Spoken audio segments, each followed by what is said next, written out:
hasn't given up a run in 2 June starts. 14 2/3 innings, has not given up an earned run.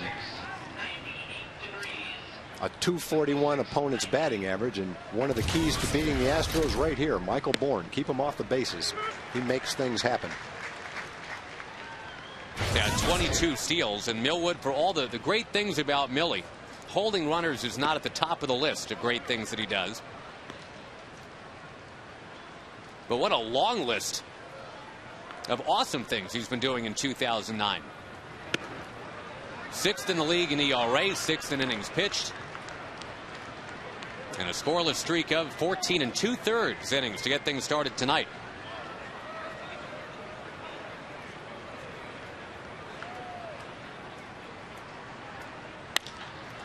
Little flare left center, and that's trouble.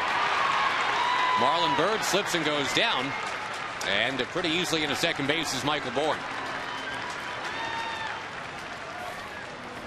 Well, Bourne came over from the Phillies, and he's turned into a pretty solid player for them. He's hitting .290 on the season,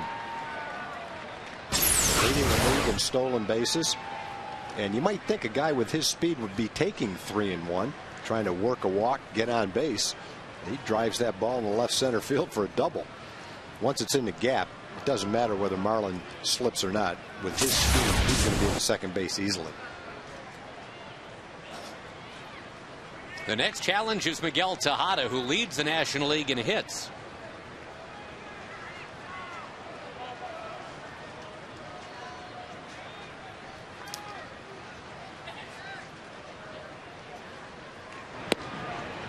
.98 degrees of game time, by the way. I know summer is still officially 5 days away, but folks, this is summer. When the Rangers played in Houston, the Astros were really struggling. They looked bad, but they're playing better now. They've got a good offensive team, especially when you factor in Bourne at the top of the order. But Tejada, Pence, Lee, Berkman, that's 4 really good hitters. Berkman was not swinging the bat well in Houston. In fact, he came up in a lot of critical situations, and the Rangers were able to get him out. He is hitting now. And the thing about the Astros, even though they're in last place in the NL Central, they're only 3 games back in the loss column to be in first. Yeah, exactly. Some heavy traffic in that National League Central. You know, Wandy Rodriguez is having a terrific year. We're going to see him tonight. Roy Oswalt back on track, throwing the ball well. The Astros pretty much are built to win now. You look 3-4 years down the road, it's not quite as bright, but right now, if they stay healthy, they've got a shot. Well, a lot of the so-called experts say that the Rangers have the best farm system top to bottom in baseball. The Astros have the worst. That's as plain and simple as we can put it. Last year, the Astros minor league teams had a combined 278 wins. That's 30 fewer than the next worst organization out there. And of course, the Rangers, a lot of what they're so happy about these days, it's not just being in first in the AL West and things going so beautifully in 2009 for Ron Washington, but, well, you talk about a bright future. The Rangers are built to win not just this year, but for a lot of years to come. Yeah, that's the big difference between the Rangers and the Astros. If you look at guys that you can build around, certainly Bourne is one and Hunter Pence is another. The rest of their star players are not younger. Lance Berkman's not that old, but you know, Pudge is getting older. Carlos Lee's getting older. Miguel Tejada's getting a little bit older. Berkman's still a real good player, and obviously got a number of years left. But boy, are they in the right division, though. Milwaukee leads that division at 35-29. Everybody else is in the hunt behind them. It's the most teams in any division. That's the 6-team division in baseball. But everybody's in it. There's a walk to Tejada, something he does not do that often. Millwood doesn't walk that many either. There you have it, 2 on. Hunter Pence coming up. Murphy, Bird, and Cruz roam the outfield for the Rangers. Young, Andrews, Kinsler, and Davis in the infield. Jared Saltalamacchia is the catcher. But again, it's more Pudge Rodriguez at catcher tonight. What everybody's going to be paying attention to officially when he takes the field defensively. is when he will tie other Pudge. He will tie Carlton Fisk and move ahead of Bob Boone on the all-time list of games caught.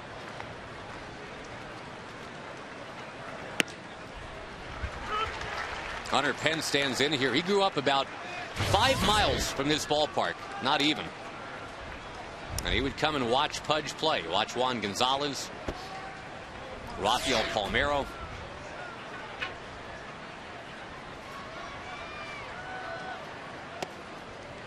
As a matter of fact, when he signed his Astros contract coming out of UTA, well, he did it right before one of these games. One of the Silver Boot games, the Rangers versus Astros.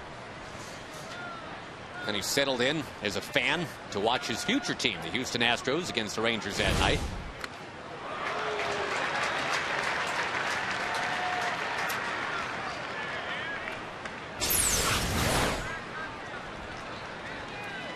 Millwood throws it right by him on that one to make it 1-2.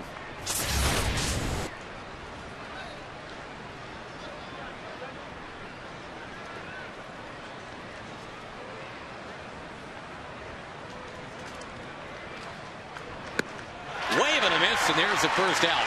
That's an unusual at bat for Hunter Pence. Kevin got him to swing at a couple of pitches up and out of the strike zone. That worked for strike 2, so why not try it for strike 3? It's pretty much the same thing, only a little higher. I think that's just an at bat for Hunter where he's a little bit over anxious. He's not a big strikeout guy. In fact, he walks just about as much as he strikes out. Remember, it took Millwood until into the 8th inning to strike out his first batter in his last start, but nobody was complaining because he was working on the shutout the whole time.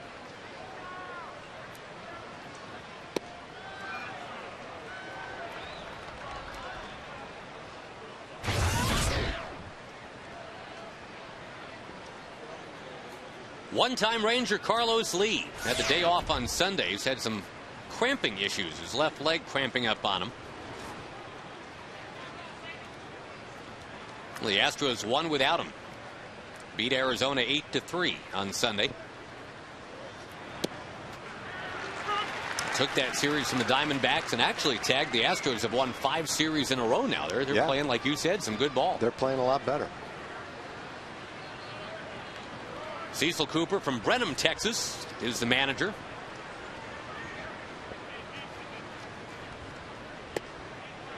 Lee takes on the outside edge.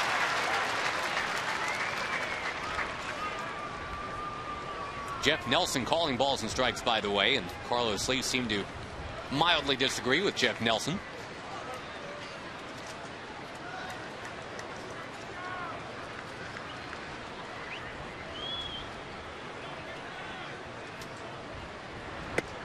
Bends him back. Lee is certainly a double play candidate if you can get him to hit the ball on the ground.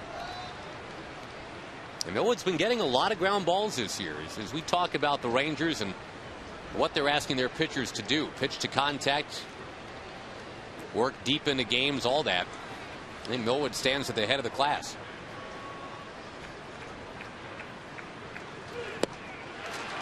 A little bit outside, 3-2.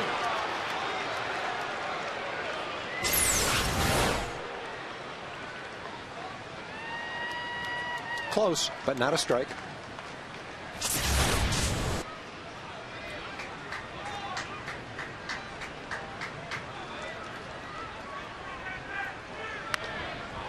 Interesting there. You had the runner from first going. That was Tejada. Michael Bourne was not running on that play. That would have been a problem if it was a strikeout. Yep. Tejada would have been looking at another gray jersey down there. That would have been funny. The throw comes to second. One slides in from one direction and the other slides in from the other direction. Tag one of them and you're in business. Both runners go this time, and this ball fouled into the crowd. And unfortunately for Millwood, and I guess for his defense too, on this swelteringly hot night, it's a long first inning.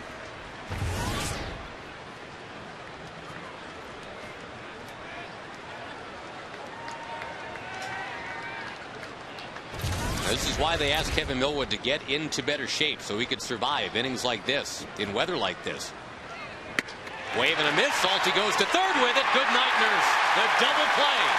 That'll help cooking it up a little bit. Everybody back to the dugout. Get a nice cool drink of water. Millwood strikes out back-to-back.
Pitch, top of the first inning. Now the Rangers go to work against Wandy Rodriguez, a guy with a very similar ERA to that of Mr. Millwood.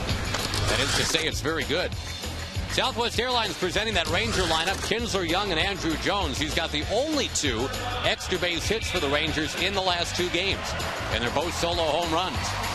Cruz, Murphy, and Bird, Davis, Saltalamacchia, and Andrews. The Rangers collectively are just not hitting a lot right now. They're facing a very good left-hander tonight, Wandy Rodriguez. Yeah, this won't be an easy assignment. He beat them last year with a terrific game. 8 innings, 5 hits, 1 run, no walks, and 9 strikeouts. And he's off to an excellent start. His ERA is 7th in the league. Strikeouts are 9th in the league. Got a little bit of a problem when men get on base. He started out the year, first 9 starts, 183 ERA. Then he lost 3 straight, got bombed in 3 straight games. And then he came back in his last start and had a real good outing. Kinsler lifting one down the line. It is foul. And for Ian to get going again, maybe Wandy Rodriguez is a fairly decent matchup for him. For whatever it's worth, Kinsler in the past, 7 for 10 against Rodriguez. And Ian knows it's time to get going again. If he makes an outright here, his batting average is going to be in the 250s.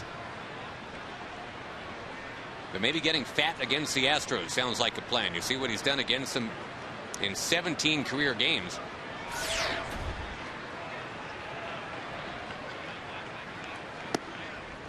Ian's in a 4 for 33 slump right now. Michael Young is 3 for 24.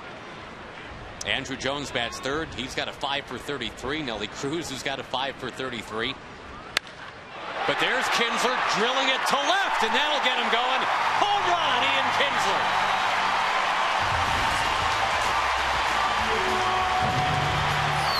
Well, he worked the count. He got it to 3-1. Rodriguez doesn't walk many. Didn't want to walk him. But he threw a fastball down inside half of the plate. And Ian hit it all the way to the back of the seats. Beyond the scoreboard in left field. That was a real good pitch to Ian. 3-1. Yeah, look at that. Right That's in the center square. Center. That's not even touching the outline of the center square. Right on Paul Lynn's face right there. And sure enough, the tonic for what has been ailing Ian Kinsler. The sight of the Astros uniforms, the matchup against Wandy Rodriguez, and a nice fat meatball down the middle. Kinsler happy to take all that. And, you know, I think that's the thing to keep in mind here, Tag. The Rangers have lost 8 of 13. And obviously they're not hitting even close to how they're capable of hitting. But they're still in first place by a couple games. And you figure things are only going to get better. Josh Hamilton will be back in 3 or 4 weeks, thereabouts. Kinsler, there's no way you figure Kinsler is going to keep sliding. Same for Michael Young.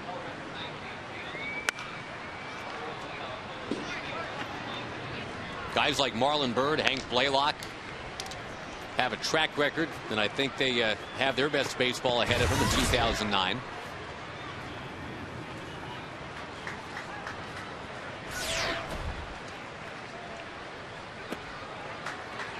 But it's been a weird homestand in that the Rangers have hit as a team only about 190.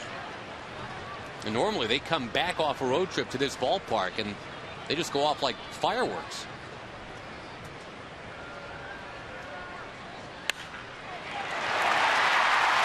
Couple of bottle rockets here to start the night anyway. A home run for Kinsler, a single for Michael Young.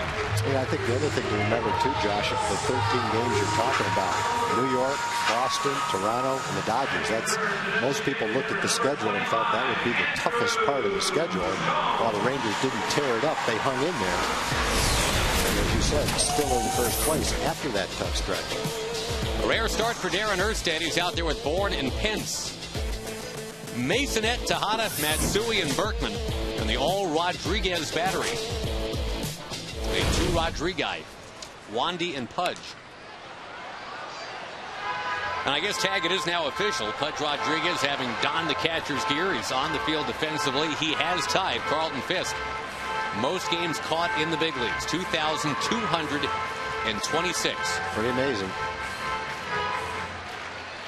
I think Pudge had the perfect makeup and the perfect catcher's body. And by makeup, I mean he was a guy that didn't take his physical tools for granted. He worked out 12 months out of the year, pretty much from the time he was a rookie. That doesn't mean you're going to catch this many games. Number one, you have to have the talent to stay in the lineup long enough to play in that many games. And no matter how much you work out at that position, catching that many games for that long is pretty remarkable. But he gave himself a chance to do it because of the way he conditioned himself.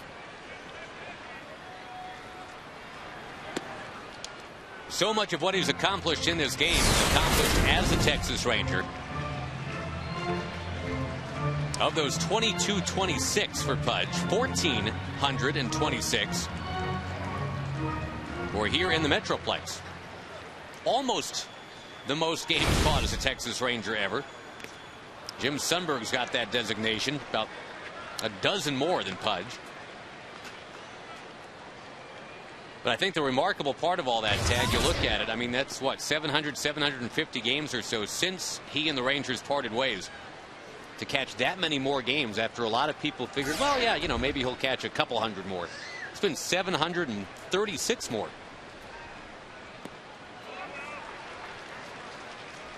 There's Jones with a check swing.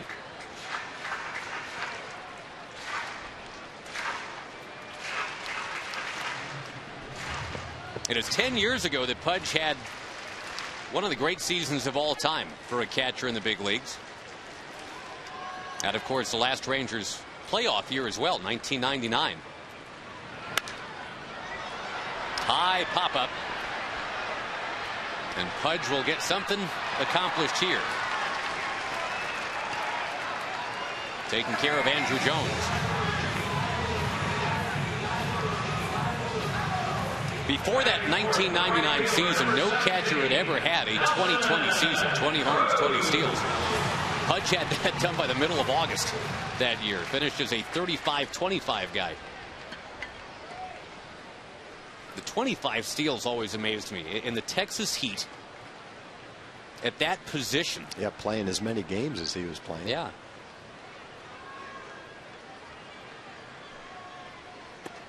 And there sure weren't a lot of catchers bombing away for 35 homers either. He was within one hit of a 200-hit season that year as well.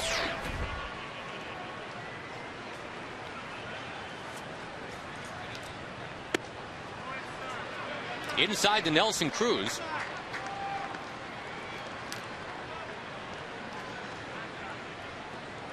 Well, Tag, we mentioned the Rangers' lead has shrunk. In fact, 2.5 games in the last 3 days. The Angels have made up ground. But the Angels are not getting healthier, as it turns out. Ron Washington's team, I mean, knock wood, obviously, but the Josh Hamilton situation notwithstanding, Frankie Francisco supposedly is getting close. Willie Ayers is going off on a rehab assignment. Dustin Nippert, same story. But boy, the Angels having all kinds of issues right now. Vlad Guerrero has not been the same player this year. Scott Shields is undergoing the season-ending knee surgery. Got Kelvin Escobar back to the DL. Irvin Santana has been scratched from tonight's start. He's got forearm tightness. Went in for an MRI. Torrey Hunter just ran into a wall. He's going to miss a couple games. So I know the Angels are not exactly going to fade out of the picture, but boy, they're a bruised and battered bunch right now. Well, we still got with Saunders, Lackey, and Weaver. They still have 3 battle-tested frontline starting pitchers that will keep you in a lot of games and win a lot of games. So you're right. They may not be at full strength, but they're still going to be a force. I'd like to see that. Nelson Cruz, very patient, works the Rangers' first walk tonight, brings up David Murphy. Rodriguez is 3-0 in 3 career starts against the Rangers. Mentioned the start last year, 8 innings, 5 hits, 1 run, no walks, and 9 strikeouts. And a really good changeup in that game. Hasn't established anything yet to get to the point where he's able to feature his changeup. Dewey Robinson is the Astros pitching coach.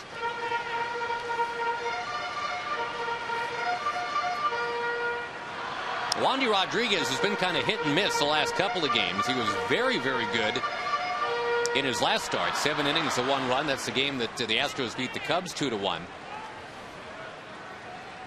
But before that, he was creamed by Colorado when 5 innings gave up 7 runs. That was the start of the Rockies' 11-game win streak, a very unlikely 11-game win streak. He's right at the same spot Kevin Millwood was at. 22 pitches, 1 out, men on first and second. Of course, the Rangers have a run already. Murphy eyeballs the strike.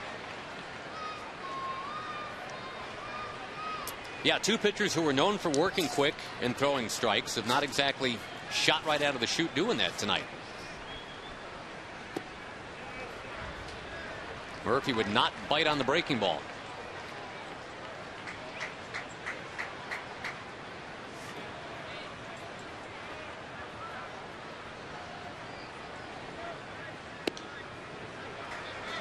David, a Houston native, north of Houston, suburban Houston, Spring, Texas.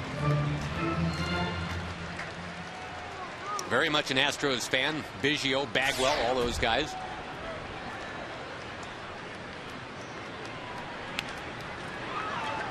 But he maybe has had the most consistent Ranger bat over the last couple of weeks. We mentioned Kinsler in a bit of a spin. Young, same story. Nelly Cruz, Marlon Byrd. Again, all guys that are going to come around. You know that. But kind of staying above the undertow has been David Murphy.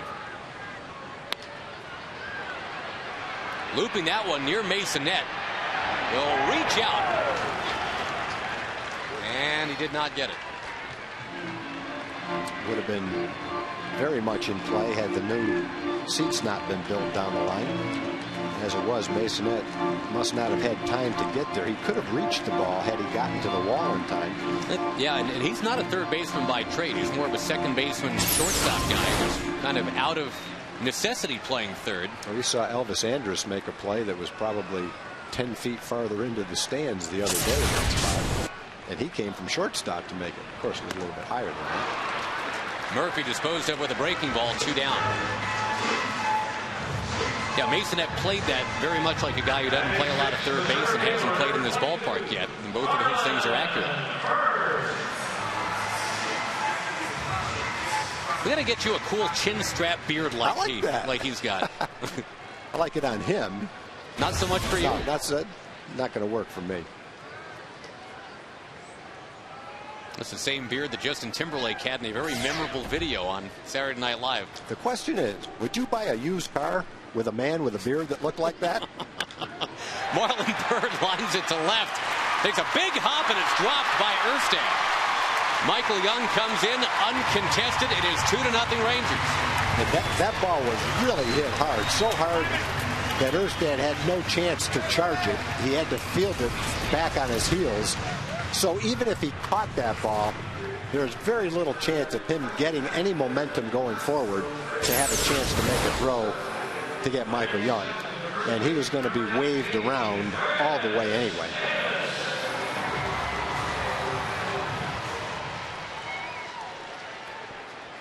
Yeah, Dave Anderson is pointing the way.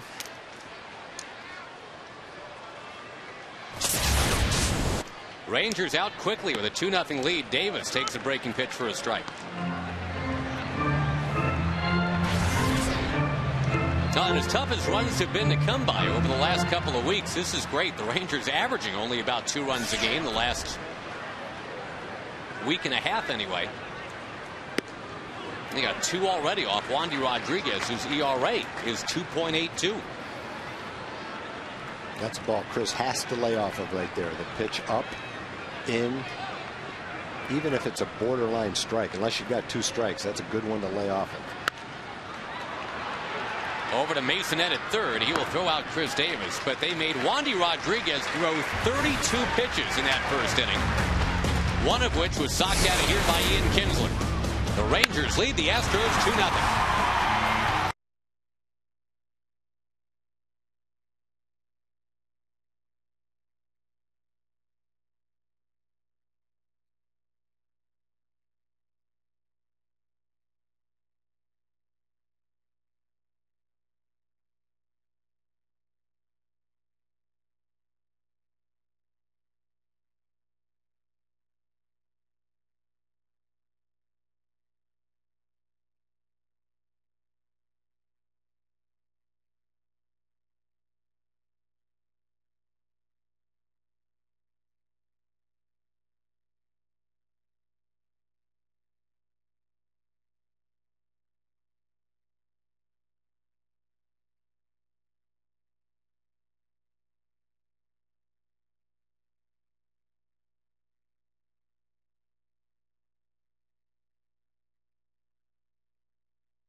Announce a partnership with the Texas Rangers Foundation in starting a new mentoring program here in the Fort Worth, Dallas area, and we are tickled about that. We're going to be working on that with Karen Morris and the foundation this coming year. That is excellent. Now, for people who want to get involved, what do they need to do? They can call our website at Volunteers of America Texas, which is www.voatx.org, and sign up through the website, and we would love to have them. All right, there you go. Okay, good meeting you. Appreciate the time. You guys ready? That's what. We're ready for the game, Josh. Yeah. All right, Jim, thanks. Welcome, everybody. The big Pumas at the plate. Lance Berkman. And ahead of Kevin Millwood, 2-1. We'll check some other scores as we go along tonight. Interleague baseball going full throttle now. This is the battle for the silver boot right here, the Lone Star Series. This one obviously has a geographic connection. Lone Star State bragging rights and all. Not every interleague series right now has much to do with anything. Though we do have a couple of World Series rematches here, Tag. Berkman draws the walk. Blue Jays and Phillies, Tigers and Cardinals. So at least there's some nostalgia they can go to on those. Mets and Orioles, that's another one. Here is Pudge Rodriguez. And it kind of unites Astros fans and Rangers fans. Everybody kind of has the exact same opinion of Pudge Rodriguez tonight.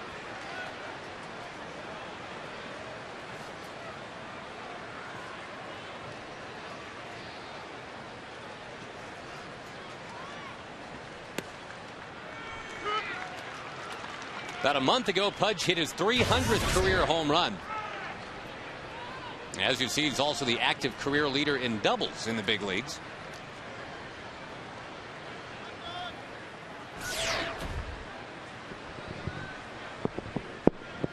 Remember, in his last at bat as a Texas Ranger, he hit one of those doubles that he would hit so often in this ballpark to right center his very last AB. Almost took it out of the yard, but up the alley into right center field. And I can't think of a better last at bat as a Ranger for Pudge to have than a double. That was some kind of game Pudge had that last game.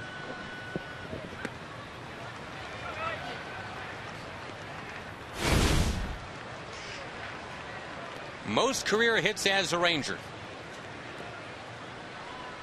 That was a 38-year-old native of Puerto Rico. It spawned a lot of little leaguers to ask for number 7 when they were playing.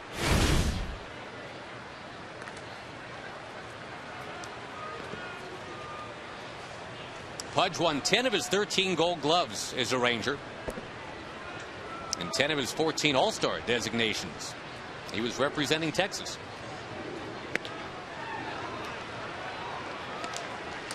What would be astonishing is if he walked, because that obviously is not something that Pudge was known for around here. And as you've said, Tag, the way Millwood's gone at it this year, he has not been walking that many. Right now, he just doesn't have command of his fastball. He pitched out of the jam, and actually the Astros helped him out. Hunter Pence swung at a couple of fastballs up and out of the strike zone. More than half the games in Ranger history have been caught by those two men. Jim Sundberg on the left, Pudge Rodriguez on the right. Berkman goes, and Pudge will flare it foul into the crowd. Jim Sundberg expected to join us on the air a bit later tonight, by the way. He's got a special Ranger-centric announcement to make.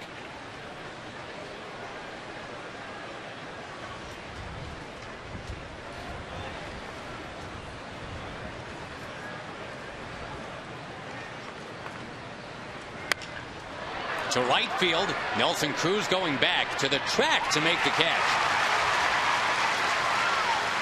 Rendering Pudge 4 of 36 lifetime against Millwood. Kevin came back in that at bat and threw strikes when he had to. Definitely didn't want to walk Pudge. Put 2 men on 2 walks to start the second, so he came back from a 3-1 count, threw 3 straight strikes with his fastball and got Pudge to fly out.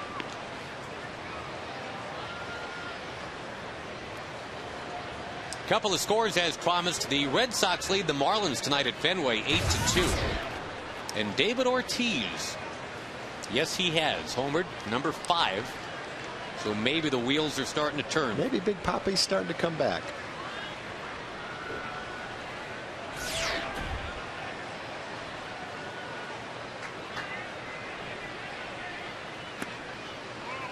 Kind of the Dominican Mark Twain. The rumors of his death greatly exaggerated.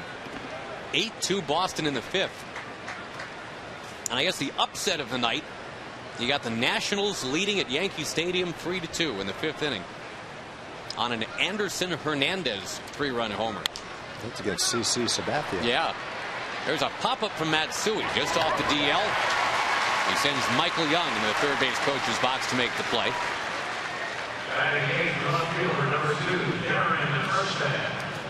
The Royals lead the Diamondbacks 1-0 tonight. That is Gil Mesh on the mound for Kansas City.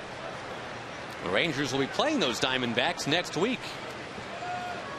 The next road trip is to San Francisco and Phoenix. The Cookie Lady and her husband Cal, Shirley Coast and Cal Coast, are going to be in San Francisco. She made a delicious batch of white chocolate chip with macadamia nuts tonight for everybody. Thank you, Shirley. See you in San Francisco. She can leave her cookies in San Francisco. 1 strike to Erstad. Well, she's been known to somehow make cookies on the road. I don't know how she does it, but somehow she does it. Hotel room with a microwave, maybe? Could be. Could be.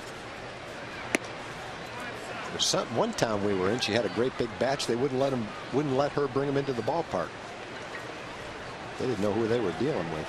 She snuck them in. That had to be the Vince Namoli era Tampa Bay Devil Rays. That might have been.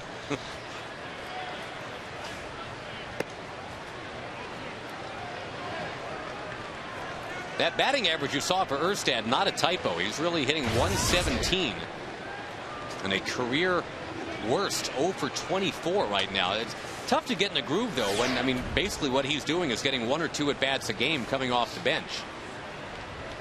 That 0 for 24 spans 17 games. Long run out, and Andrews peels off and lets Murphy take it. Good communication right there. Erstad's now got a career worst 0 for 25, and Elvis coming in to hit. 2-0 Texas.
Twice against a tough lefty, Wandy Rodriguez, and Saltalamacchia swings at the first one he sees in the second.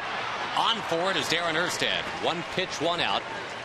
It's an improving Houston Astros team, as Tom Grieve has been talking about. Yeah, we were talking about how they were struggling when we were in Houston. You know they can hit. They've got a good veteran lineup. They weren't really hitting that much, but they weren't pitching very well either. First 47 games, they were almost 10 games under 500 with a high team ERA. Last 2 weeks, much better. ERA is down over a point. The relief pitchers especially have pitched much better. Held the opponents to 20 points less on their opponent's batting average. So it's been a good turnaround over the last 2 weeks by their pitching. And as we've said, it's not necessarily a team that's geared for the future. They've got a couple of really bright young players that'll be here for a long time, but kind of built right now to try to win right now. The Rangers built for an endurance run. And part of the reason why, well, you're looking at it right here, Elvis Andrews. Only 20 years old, as you probably know. He's among the top rookies in a lot of different statistical categories right now.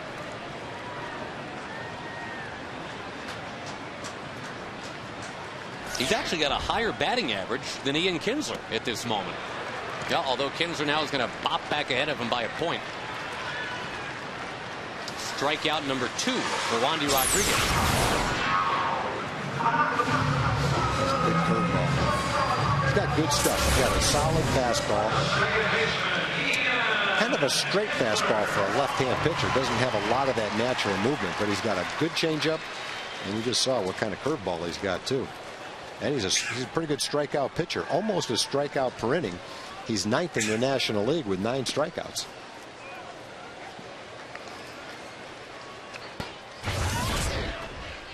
The Astros last year in the draft drafted Jason Castro, a young catcher. And I'm sure they hope that he's the catcher of the future.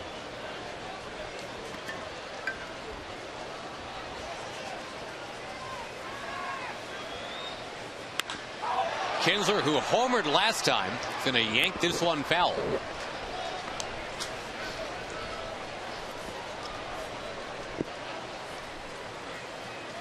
Ian continues to lead in the All-Star balloting. He's got his rival, Dustin Pedroia, by about 200,000 votes right now. You see the race going on for first base, by the way? You got Kevin Youkilis at 1,110,000 votes. Mark Teixeira's at 1,109,000 votes. That was one of the great races in All-Star history. That is strike 2 to Kinsler. Now, of course, Josh Hamilton's not expected to play before the All-Star break. But there he is among the top 3 outfielders. Kinsler continues to lead at second. He'd be paired with Derek Jeter.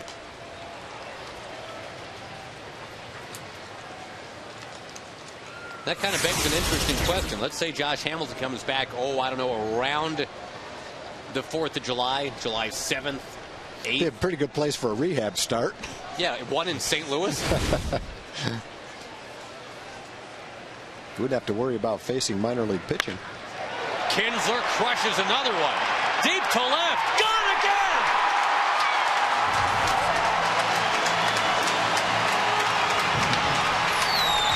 That's 2 in 2 innings. And it is so long slump. Well, whatever Ian did on his off day yesterday, I'd keep doing it. I think we should all go do it.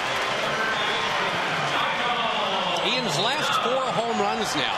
Yeah, like that movie. I'll have whatever he's having. He's had a pair of 2 home run games now for his last 4 home runs. And, I mean, just to kind of put it in perspective real quick, I mean, we all have been kind of looking at Ian in the so-called downturn. Been hitting around about 200 or so for the last 4 weeks, and it feels like maybe the shine is off the star somewhat. 17 home runs from your leadoff hitter. This is only game number 63 of the season. Yeah, I think the only reason people would look at Ian in that way is because he's much better than that. Even with the 17 home runs, he's not a 260 hitter. And he won't be a 260 hitter.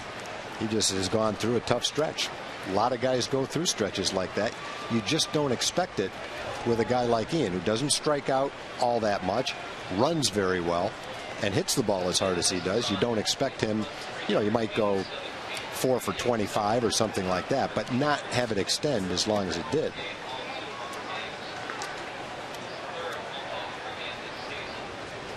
Third multi-homer game of the season already for Ian. And he is now 9 for 12 lifetime against Wandy Rodriguez. So he's got a good lefty pretty much in his pocket. And Michael Young on base twice in 2 innings.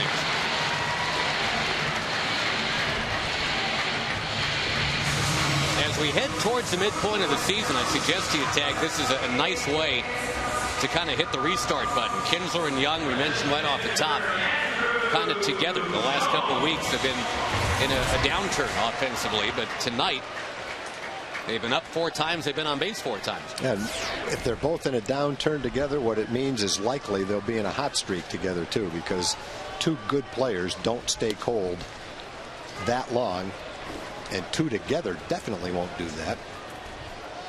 So all that says is over the next month or so, look for those 2 guys to be the leaders offensively on the team.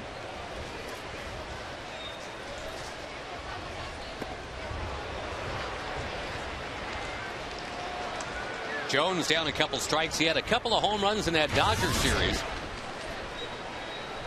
And as we mused at the time, that's almost as many home runs against the Dodgers this year than he had for the Dodgers all of last year.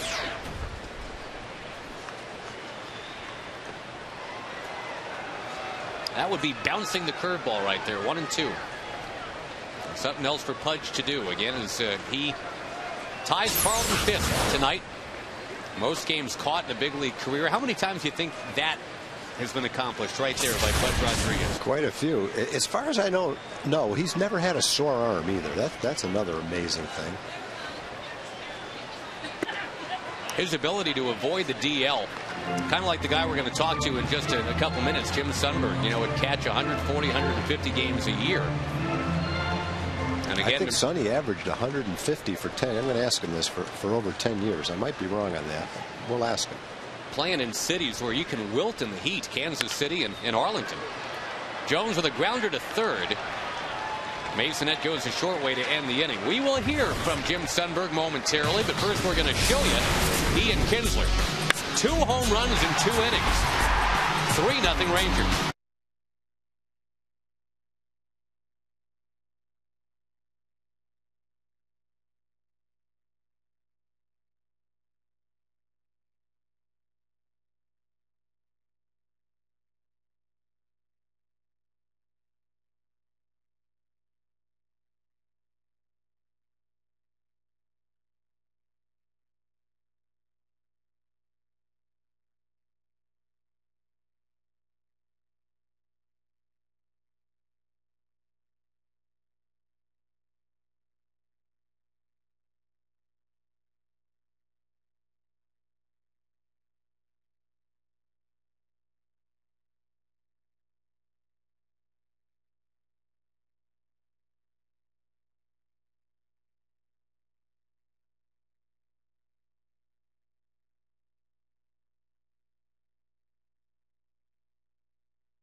Him catching Carlton Fisk. Most games caught all time in the history of the major leagues. Well, we're talking Ian Kinsler, too, off the top. One of the great second basemen, it would appear, in the history of this franchise. There's another great Rangers second baseman. It's going to be ushered into the Rangers Hall of Fame, we have just found out. And here to tell us all about it, Rangers Hall of Famer himself, Hall of Fame human being, soon to celebrate anniversary number 39, I believe, would be Mr. Jim Sundberg. 39, what right? 39? That's scary. Marriage, I'm talking. That's scary. Yeah. Wow. I can't believe she stayed with me that long. 39. Oh, neither can the rest of us. You're doing something right, son. 39 years. Good to be with you guys. Great to be with you, Sonny. We want to hear from you about this year's Hall of Fame induction class, the 11th and 12th Rangers to get in to our Hall of Fame here. A couple of teammates of mine, of course, one of them with Tom Grieve as well, Toby Harrah, longtime Ranger that influenced the organization in the 70s. Ruben Sierra came in the late 90s and into the late 80s and into the 90s, and we're glad to have both of those alumni, ex-Rangers, as part of the Rangers Hall of Fame. Now, the Hall of Fame induction itself is still about, what, 6 weeks away, I guess, or thereabouts. Yeah, it'll be the last part of July. I believe I need to look at a calendar here, and I can tell you. Grounder to short. And Masonette is out. It's an August 1st game against August Seattle, 1st, right? That's right. And Toby Harrah really still pretty good position all-time rankings for the Texas Rangers, and I think when you look at Toby, his numbers have kind of stood the test of time. As you look at the Ranger numbers per decade from the 70s, 80s, 90s, and into the 2000s, you see a progression of offensive numbers, as most fans know. And back in the 70s, team ERAs used to be in the 3s. Now they're much higher than that. And even though the team ERAs were low in the 70s, Toby's numbers, really over time have proven to be pretty good.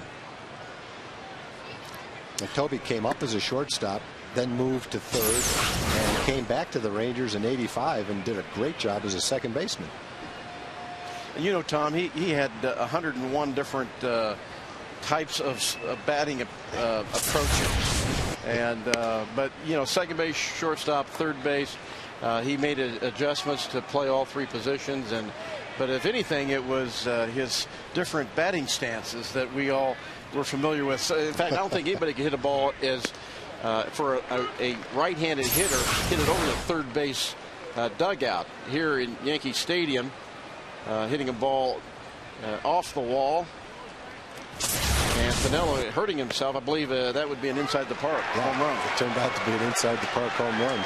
He and Bump had back-to-back inside the park home runs. Lou Piniella shows you a very different face these days. In Chicago, he ended up being okay. Toby Harrah racing all the way around. 3-2, meantime, the count to Bourne. Rangers on top 3-0.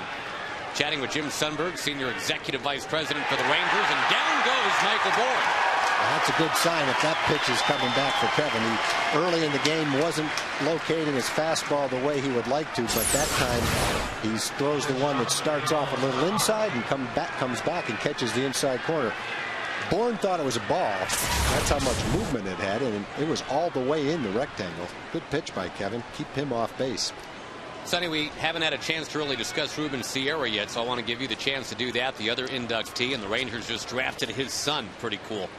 It really is, Josh. And, you know, I think Ruben, and Tom will tell you, in fact, I think it was Tom that drafted, probably brought Ruben. I was in the farm department when Ruben signed. Yeah, Dick Gerner and Orlando Gomez signed him as before the draft in Puerto Rico as a free agent. And wouldn't you say he was probably our first legitimate Latin all-star player? Yeah, he was.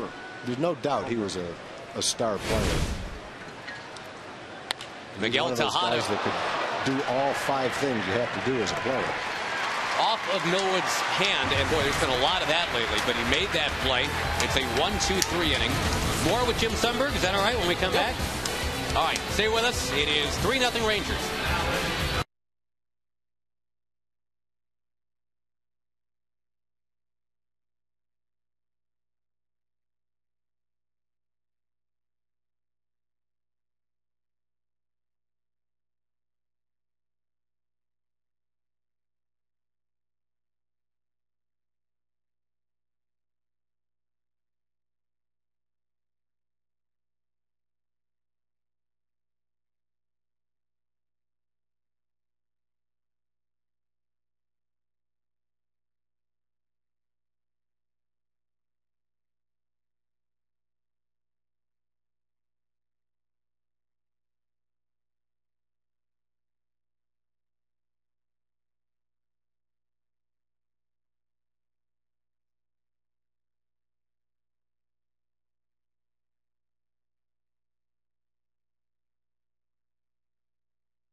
Nothing against Wandy Rodriguez and the Houston Astros. Pudge Rodriguez is the other guy we've been talking a lot about. All due respect to Wandy, but Pudge is in the house, and he has tied the other Pudge, Carlton Fisk, for most games caught in a big league career. For a while, Jim Sundberg was top 3 on that list. Sonny is in the booth with us right now, and I'm interested to get your take, Sonny, on the longevity of any catcher in the big leagues, but certainly a guy like Pudge. It must be pretty weird to see him doing this here tonight. You know, it's a great feat to be able to catch that many games. It's a sign of durability, reliability, consistency, and I'm not sure if anybody appreciates as much as the 6 of us at the top of the list. And that one, a big hop over there at third for Masonette. Nelly Cruz is out. Barely. Berkman came down on the bag. Sorry, Sonny. Well, I don't think, you know, most games caught is something on the minds of a lot of people year in and year out, like the MVP or an all-star game or something of that nature. But for catchers who have had longevity, it ends up being very important. Carlton Fisk, Bob Boone, Gary Carter, Tony Pena, and of course Ivan and myself. I mean, all have 5 of us played at the same time, and Ivan has kind of been by himself in that category over the last 18 years or so. We're talking about Pudge and how much he worked out in the offseason. Back when you caught all those games, what did you do in the off? What was a typical off season for you? Did you work out 12 months out of the year? We actually worked. I know. Well, I know I did. I worked for Dr. Pepper in the off season. Murphy hits one high and deep, right center field. That ball gone. David Murphy hits it out.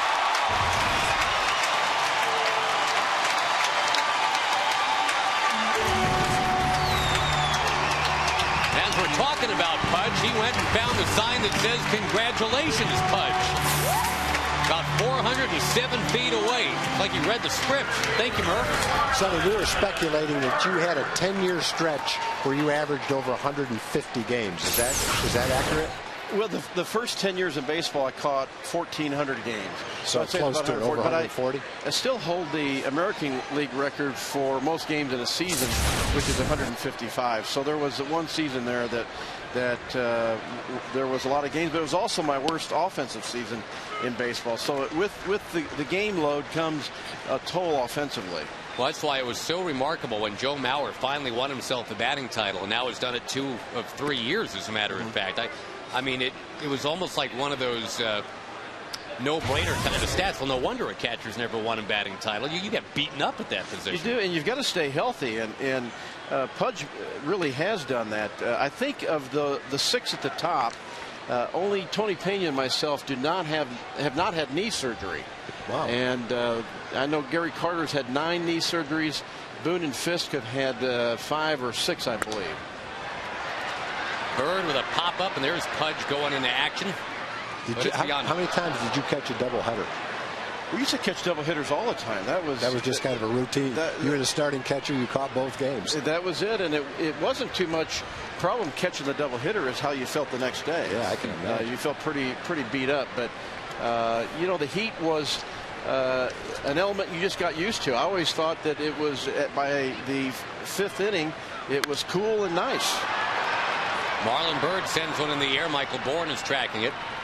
How much weight would you lose during a doubleheader? I mean, did you step on a scale before and after? Well, you generally could lose 4 or 5 pounds of fluid, but you try to replenish that. I think if anything, what I found out is really taking care of yourself, getting enough rest, and eating well, drinking well, and doing those kinds of things. And I think Pudge has done that as well. In fact, after the first 2 years, I stopped playing golf. During the day, because it was too hot to play golf, and of course I had not played golf before my big league career, and thought I could do that as a relaxing event, and it really wasn't. It ended up being too taxing. What about the ideal? A lot of people think Pudge has the ideal size for a catcher to have longevity. Do you think, and you weren't 6'4" and 180 pounds, tall and lanky, do you think you guys had a had the right kind of bodies to catch, or does it even matter? I think so. You know, Pudge is slightly shorter than I, but his shoulders are wider. Tony Pena and I are about the same size, and Pudge is, I think, wider across the shoulders than both of us. You got Carlton Fisk, Bob Boone, and Gary Carter, who were taller. Pretty big guys, yeah. They were big guys, and may have had something to do with some of their leg injuries that they had. Saltalamacchia is 6'4", almost 6'5", and that's the kind of guy that you say, wow, he's big to be a catcher. Joe Mauer, another guy. And Salty's done a great job behind the plate this year for his size. You know, I think one of the criticisms last year is, will he be able to get down and block the ball? Will his feet be quick enough to be able to respond to the ball in the dirt? And you know, he worked hard over the offseason when he's in spring training, a tremendous job, and it's carried over. Davis takes a called third strike, and that sadly ends our time with the great Jim Sundberg. But Sonny, thank you for coming in, letting us know about the Hall of Fame. Thank you, Sonny. All right. Toby Harrah and Ruben Sierra. We'll show you some Ruben Sierra going to break. They are in.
Houston Astros for Zip. We go to Jim Knox.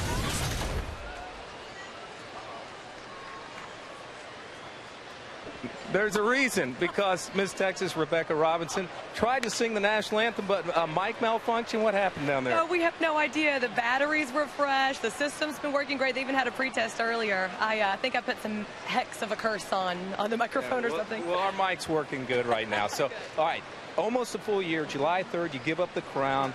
Tell us your most memorable experience as Miss Texas this past year. Well, it's a really hard question because it's been a whirlwind of a year, and oh my gosh, so many memories. But I think one of the poignant parts of my year was winning Miss Congeniality at the Miss America pageant. It was voted on by the other contestants, so I thought that was really cool. Most interesting individual you ever met, besides Josh and Tom?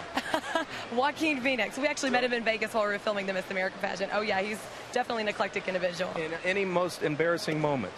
I don't get embarrassed, so I don't have any. I mean, you know, malfunction here tonight, but that's probably the biggest one. Yeah. With the flow. Okay. Yeah. All right. Good enough. Now, what's next for you? After giving up the crown, what do you do? Well, I'm going to sleep for 3 weeks and then go on a vacation, and then I'm going to return to grad school to pursue my master's in linguistics. There we go. Well, yeah. Best of luck and good luck July 3rd. Nice seeing you again. Thank Rebecca you. Robinson, Miss Texas. Just for a few more weeks, Josh. All right, Jim, thank you very much. And yeah, sorry about that malfunction before the game. She's got a beautiful singing voice. Just didn't get a chance to hear it tonight. Waving a miss. Hunter Pence, who's now struck out twice, and Kevin Millwood has brought out the good stuff these last couple innings. Yeah, and you're talking about one of the best hitters in the National League, too. And that just shows you how well Kevin has pitched tonight to Hunter. Got him to swinging a couple of bad fastballs the first time up, but breaking ball and then a good fastball on the outside corner. By the way, stay tuned. Next inning, Jim Knox interviews comedian Artie Lang. Oh, boy. You know, the only guy missing from that panel would have been Sean Avery. Sean Avery and Artie Lang together. Boy, that would be a dynamic duo. Oh, boy. There was an interview show gone horribly awry last night. Not our show, though. We get Jim Sundberg on here, and it's can't beat that. Clean as a whistle. G-rated. Like a Disney Pixar movie.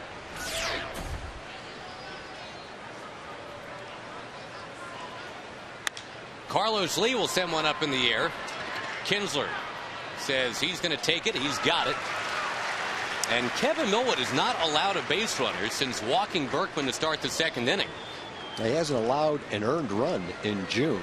He's had a 7-inning start, 7 2/3 in his first 2 June starts without giving up an earned run. And obviously, he hasn't given up one tonight.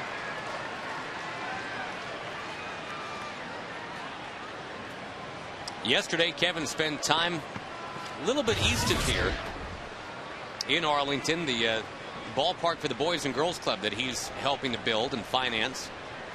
With a ribbon cutting there yesterday over on Wind Terrace. And the Boys and Girls Club will start their baseball season next month. That's for kids 6 to 12, and Kevin putting his own time and money behind that project.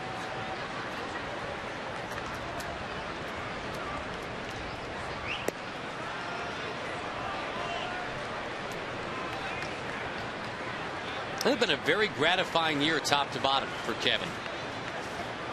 He was essentially called out at the end of last year. They told him to get in better shape, lose weight, carry the ball club. And he's doing exactly that. Berkman flies to left. 9 straight set down by the ace of the staff. It is 4-0 Rangers at the bottom of the fourth coming up.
Green tomorrow night when they take on these Astros. The first 15,000 fans 14 and older receive a Rangers reusable bag. 972 Rangers for tickets or TexasRangers.com. Our model is back. Allie is in the house. Very, very nice. And you're matching tonight too, I see. Is that on purpose? Not so much? All right. The bag is tomorrow. Allie is forever. It's like diamonds. The Rangers and the Astros continue now. It is a 4-0 ball game with the Rangers hitting 3 home runs already. 2 from Ian Kinsler. And a solo shot from David Murphy. Murphy just crushed one out of here. Right center. Looks like Salty got a bug in the face right there.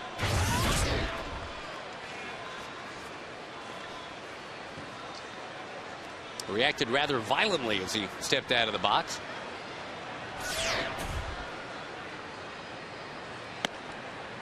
Wandy Rodriguez paints the inside corner. Pretty high pitch total for Rodriguez. That was his 75th pitch.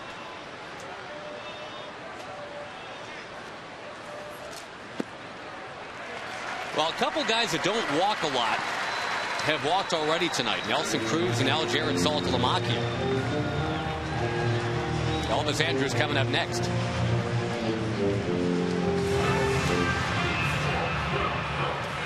Which model is most pleasing to our audience, I guess is where we're going with this. Allie is on the right. That is Chris Josephson on the left. We try to serve both audiences, male and female. It's a good look you got going there, Tag.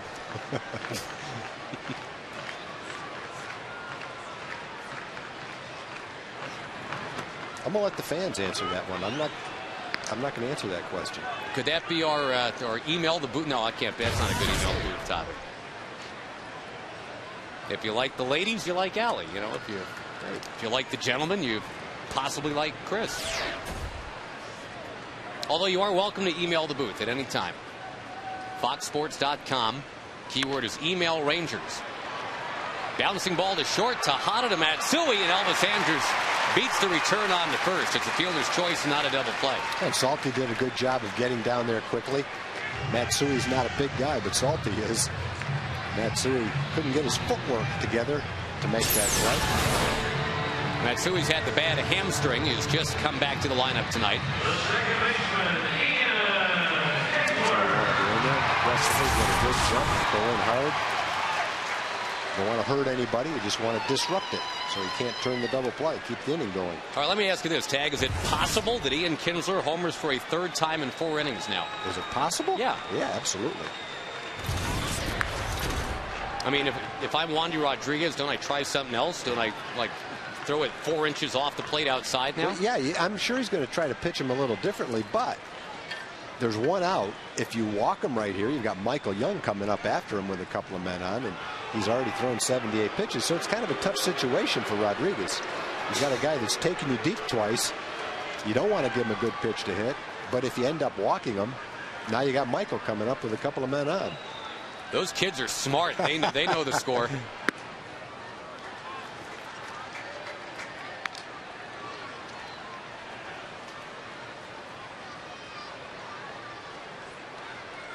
"14 times a Ranger has homered 3 times in a single game. Brad Wilkerson was the last to do it. That was in this ballpark 2 Julys ago.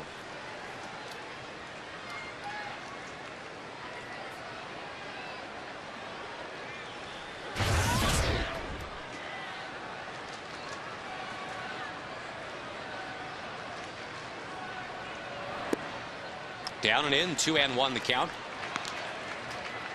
The Rangers, it's almost like they had taken a little vacation from all the power hitting. About a week-long stretch where they just couldn't seem to get him out of the ballpark. You mentioned earlier, Tag, the opponent's pitching might have something to do with that. Yeah, I think it probably had a lot to do with it. A good fastball there, in on the fist. Got that one away from the middle of the plate. The first inning home run for Ian. And the second inning.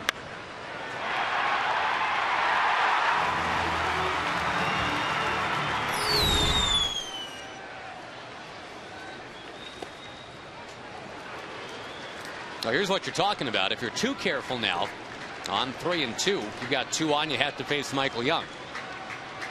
Not a bad spot for Ian to be in right here.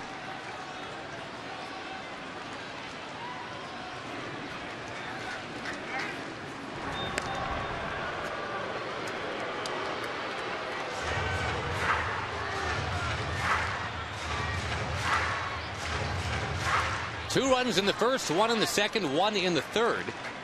And here are the Rangers batting in the 4th. Kinsler checks his swing. And it's going to be 2 on for Michael Young. 2 homers and a walk so far for Kinsler. 84 pitches.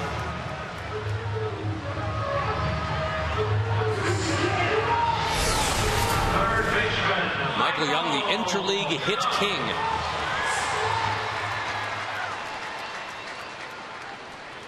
And again, interleague play continues with the Rangers going on to take on the Giants and the Diamondbacks. Well, that's not even a full season right there. 18 home runs and 96 driven in. Michael with a broken bat sees the ball head to the corner, and it is foul. That was a weird one. What's left of that bat? Ball took off a pretty good way for a broken bat situation. You see a little piece flying right over the umpire's head. That was almost a bloop double right down the left field line. Michael hit that ball right off the end of the bat. That's why the bat exploded like that.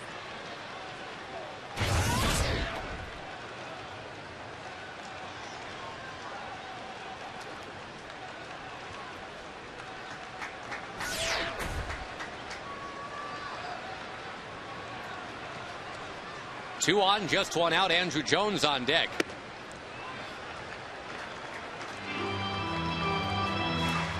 Again, the Rangers entered play tonight 2 games up in the AL West. Record of 35-27. It's not like the Rangers are upper echelon in hitting or pitching or fielding right now statistically. I think that's a really cool thing about the Rangers being where they are, Tag. I mean, the Rangers are 9th in the league in hitting. They're 9th in pitching. They're 8th in defense statistically. But they've got one of the top 3 records in the American League. They're finding ways to get it done.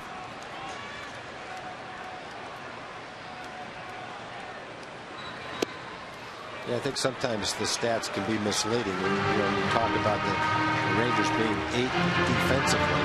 They may have had some games where the defense didn't come together, but boy, there's been a lot of games where the defense has really been the key factor in the win. Yep. It's improved markedly from last year. Yeah. And a couple of really bad outings, high run totals. Soaring drive foul from Michael. Can skew an ERA too. So even though the stats say that, I think more often than not the Rangers have benefited this year from really good defense and solid pitching. And solid pitching, I mean, as we saw in 96, 98, and 99, it wasn't spectacular pitching. It was just solid, and the other parts of the game were excellent enough to carry it the rest of the way. Runners are going, and Michael swings and fouls it. The league ERA right now, Tag, is 4.44. The Rangers are at 4.48. So, it's pretty much par for the course. Matt Harrison comes off the DL, and he'll get the start tomorrow. Vicente Padilla goes on Thursday.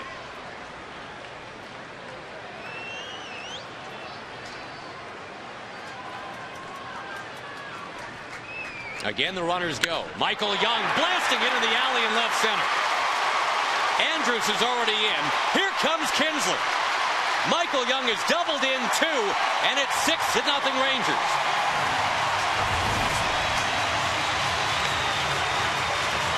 But the fact that Ron had the runners running made it possible for Ian to come all the way around.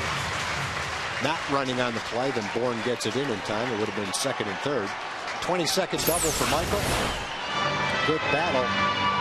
He gets a curveball. Unfortunately for Rodriguez, that's another pitch that caught the middle of the plate. The Rangers just haven't let him get away with much when he makes that kind of a pitch. Still no one throwing in the Astros bullpen. And Rodriguez is up around 90 pitches. He only has 1 out in the 4th inning. That's a lot of pitches to jam into that short a period of time. Coming off an effort where he went 7 innings, allowed just 1 run. What a great sign, Tag, that Kinsler and Young, 2 guys that we were just kind of waiting to reheat, have been up 6 times and on 6 times so far tonight.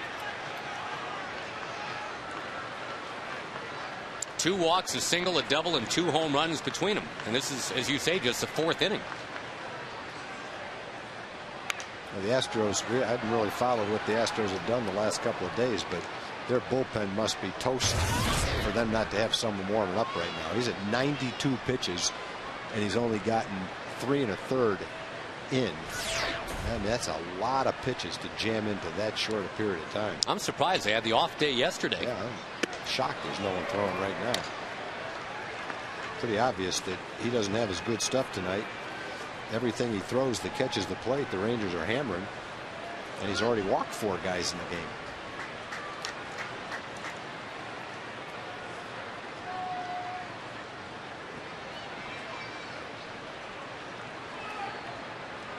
And as you mentioned, he had never lost to Texas. 3-0 against him in 3 starts. Went 8 innings last time he faced him. Struck out 9.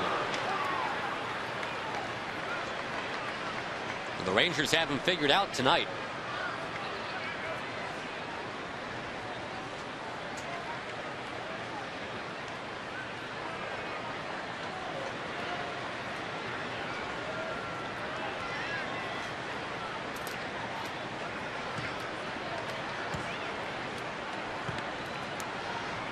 The 1-2 to Jones.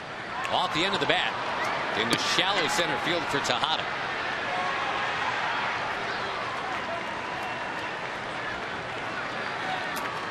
Again, considering the Rangers had just 2 extra base hits total their last 2 games coming in tonight. Already they've got the 3 home runs. The double for Michael Young.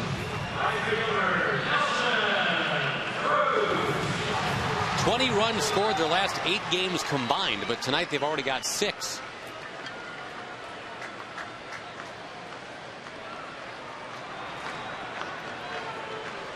Looky here, the intentional pass to get to David Murphy. Murphy hit a ball 420 feet last time for a home run. Rodriguez has been stingy with his base hits this year. Coming into the game, opponents have hit 258. But he's really been tough on left-hand hitters. Coming into the game, left-hand hitters only hitting 213 against him. And he struck out David the first time. Gotten Chris Davis a couple of times, a ground out and a strikeout. But David got him in the 3rd inning with that long home run.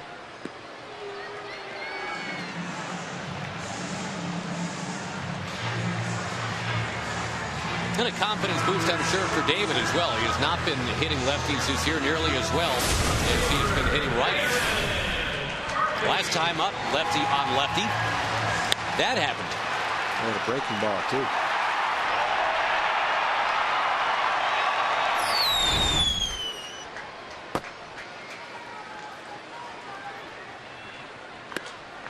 We're trying to do it again. Fastball that time, though. It's 0-1.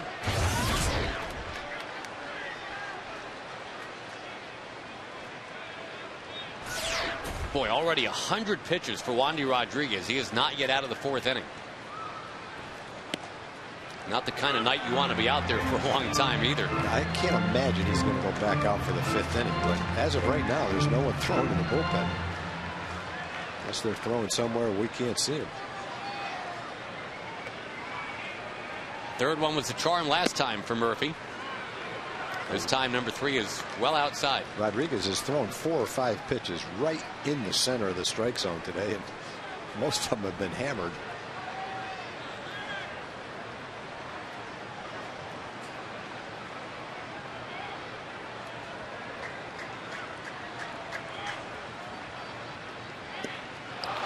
Well, the move to intentionally walk Cruz does pay off for Cecil Cooper.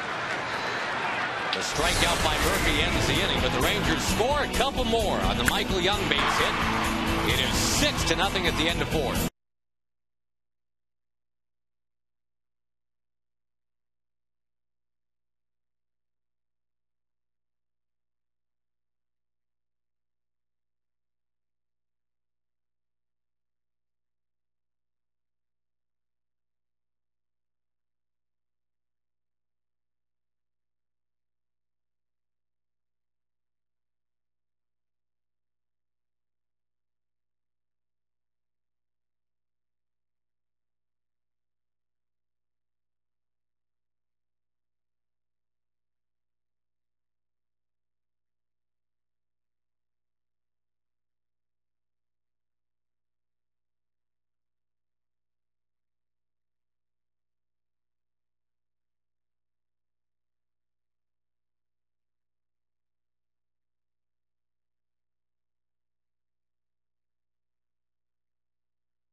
Double. Before Pudge steps in, let's go to Jim Knox. All right, Josh, we got a Texas Ranger fan, an Astro fan. These guys are big buddies in San Marcos. Is that right? Yes, sir. What's your name? Josh Rowe. Josh Rowe. You? Travis Moult. Trav, what do you do in San Marcos? I'm a rodeo clown.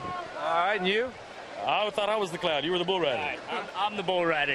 I'm the clown. All right, there we go. What do we got going on this game, huh? A friendly wager? Yeah, we have a friendly wager. You know, it's pretty good. Hold that thought.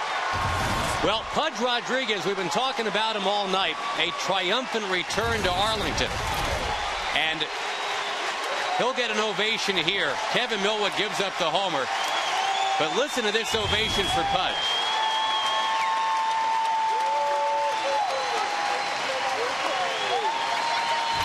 On the night where he ties Carlton Fisk for the all-time record, most games caught, he sticks the landing with a home run to right field.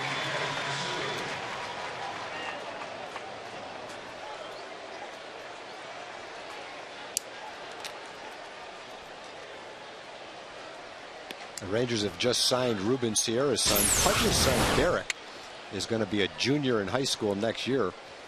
He's a lot taller than Pudge. He's over 6 feet tall and a terrific high school center fielder. So wouldn't that be something if a couple years from now the Rangers ended up drafting and signing Pudge's son as well? Wow. Well, you know what? I mean, in terms of how you want to script a night like tonight, you don't want it to be the kind of night where Pudge totally steals the show and, say, beats Kevin Millwood this evening. But given a 6-0 lead, that's not bad, right? Let Pudge do something tonight on his night. But it doesn't look like a game changer at this point. It's still 6-1. And the first hit that the Astros have since Michael Bourne led off the game with a double.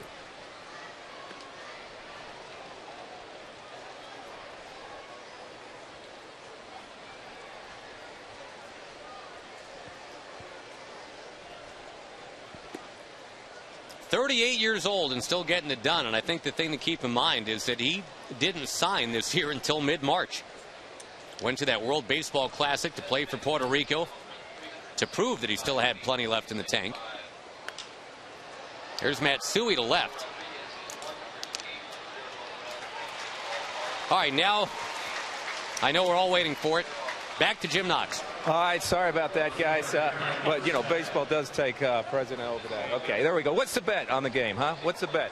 Well, the bet is that I guess I'll let Travis tell you about it. Well, the loser has to go ahead and go on a date with Bubba's sister, and pretty much nobody wants to date Bubba's sister. She actually has less teeth than a jack-o'-lantern, so it's... Okay. Well, it looks like you're in the driver's seat, okay? Yeah. Best of luck to you. Appreciate it, guys. Thank you. Hi, Bubba's sister. Hi, Bubba's sister. There we go. Josh. All right, thank you, Jim. Darren Erstad, the batter. Mired in an 0 for 25 right now. That ball fouled off towards our friends from San Marcos.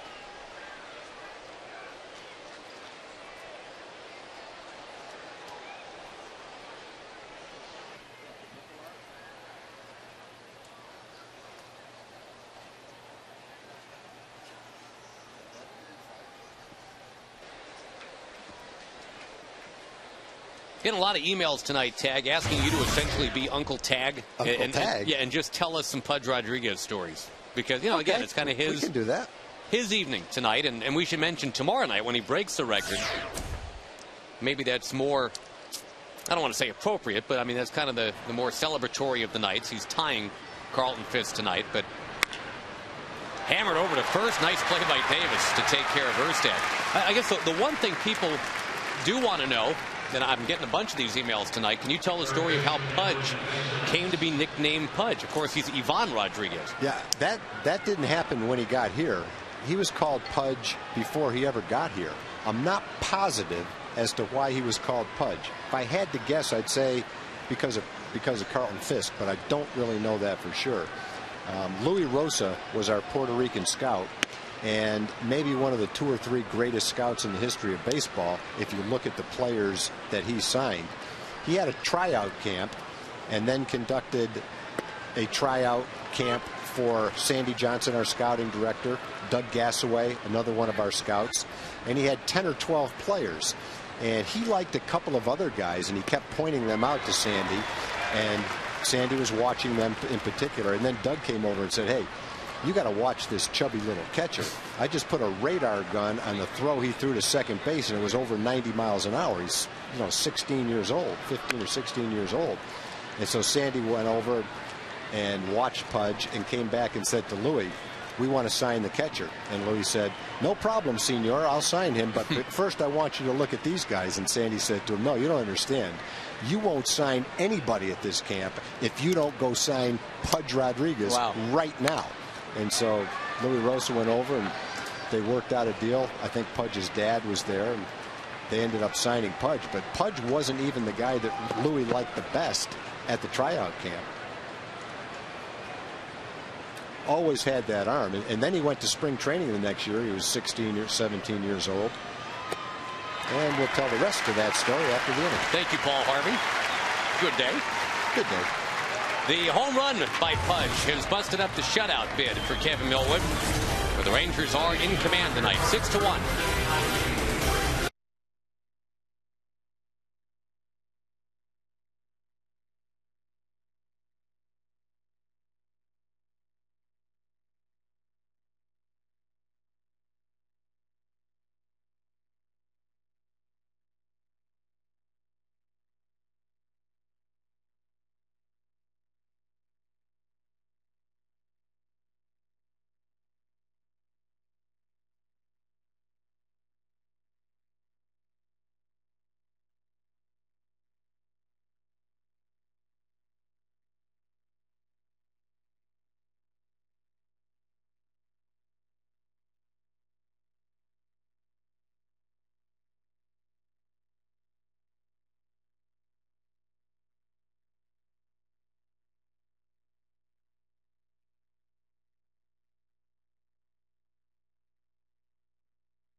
Fifth for most career games caught in the big leagues.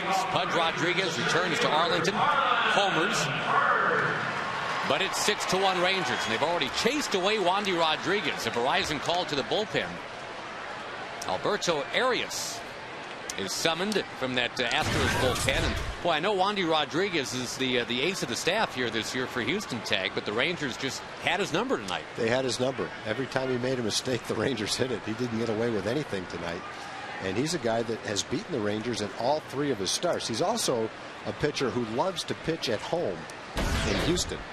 Not that he can't pitch on the road. He's just pitched much better at home than he has on the road. And tonight, he just got the Rangers on the wrong night. A night when he probably didn't have his best command, didn't throw the ball exactly where he wanted to. But at the same time, every time you make a mistake, you don't expect to give up a rope, and unfortunately for Rodriguez, that's what happened tonight. He's a much better pitcher than the way things turned out for him tonight. It was all 4s, 5s, and 6s in his box score line, and he threw 103 pitches to get through 4 innings.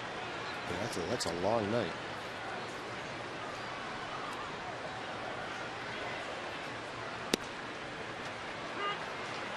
Two and one the count to Marlon Byrd. Pudge, get back to Pudge. Pudge went to spring training when he was 16 or 17 years old. A kid that probably would have been like a junior in high school. And at the end of spring training, he was playing pretty well. Looked great catching and throwing. But, I mean, let's face it, not many juniors in high school are going to be able to compete offensively against kids who are 21, 22, 23 years old, who are professional players. But Orlando Gomez was our manager in Gastonia. He was also one of the scouts that helped find Pudge and sign Pudge. That ball skipping by Tejada. It's a base hit for Marlon Byrd. 2 for 3 now tonight. And he said he wanted to take Pudge with him to Gastonia. And we said to him, well, there's no way Pudge is going to Gastonia just to sit on the bench so you can babysit for him. We need to keep him here in extended spring training so he can play. Orlando said, no, you don't understand. I want to take him there to be my everyday catcher. He said he's barely 17 years old. He's not ready to play there. He said, I believe he is. So we said, okay, you know him better than we do. And Pudge went to Gastonia that year when he was 17. He only hit .238, but when you think about .238 for a 17-year-old, pretty remarkable. And at the end of that minor league season, he was voted the 9th or 10th best prospect in the South Atlantic League as a 17-year-old. Went to Port Charlotte, a higher classification of A-ball as an 18-year-old. Hit about .280 there. And then in just a partial season in Tulsa, probably a third of the season, when he was 19 years old, that's when the Rangers called him up to the big leagues, and he never looked back. We're coming up on the anniversary of that, June 20th, 1991. Hard to believe, 18 years ago coming up. As Davis fouls one back. In some aspects, it's a little bit of a parallel with Elvis Andrus.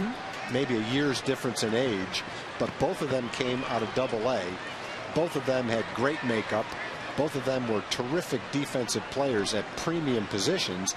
And I think in both cases, the people that knew them best said, I think that they'll hold their own offensively. We're not exactly sure what they'll do offensively. And probably in both cases, each young player has performed better at that young age offensively than maybe people thought they would. When Pudge was little, he was moved to catcher from the pitcher's mound in Little League. He had thrown just a heap of no-hitters, kind of Nolan Ryan style, including 2 in 1 day for his Little League team. Davis sends one down the left field line. Erstad out of room. But anyway, the other coaches, I guess, in that Puerto Rican Little League cried foul. They said, if this kid's going to keep playing, it's going to have to be something besides a pitcher. So they moved him to catcher. And like you said, by the time he was 15, 16 years old, everybody's saying, look at the arm on that guy. I firmly believe, and you know, people say this is an exaggeration, and it might be a slight exaggeration, but not by much.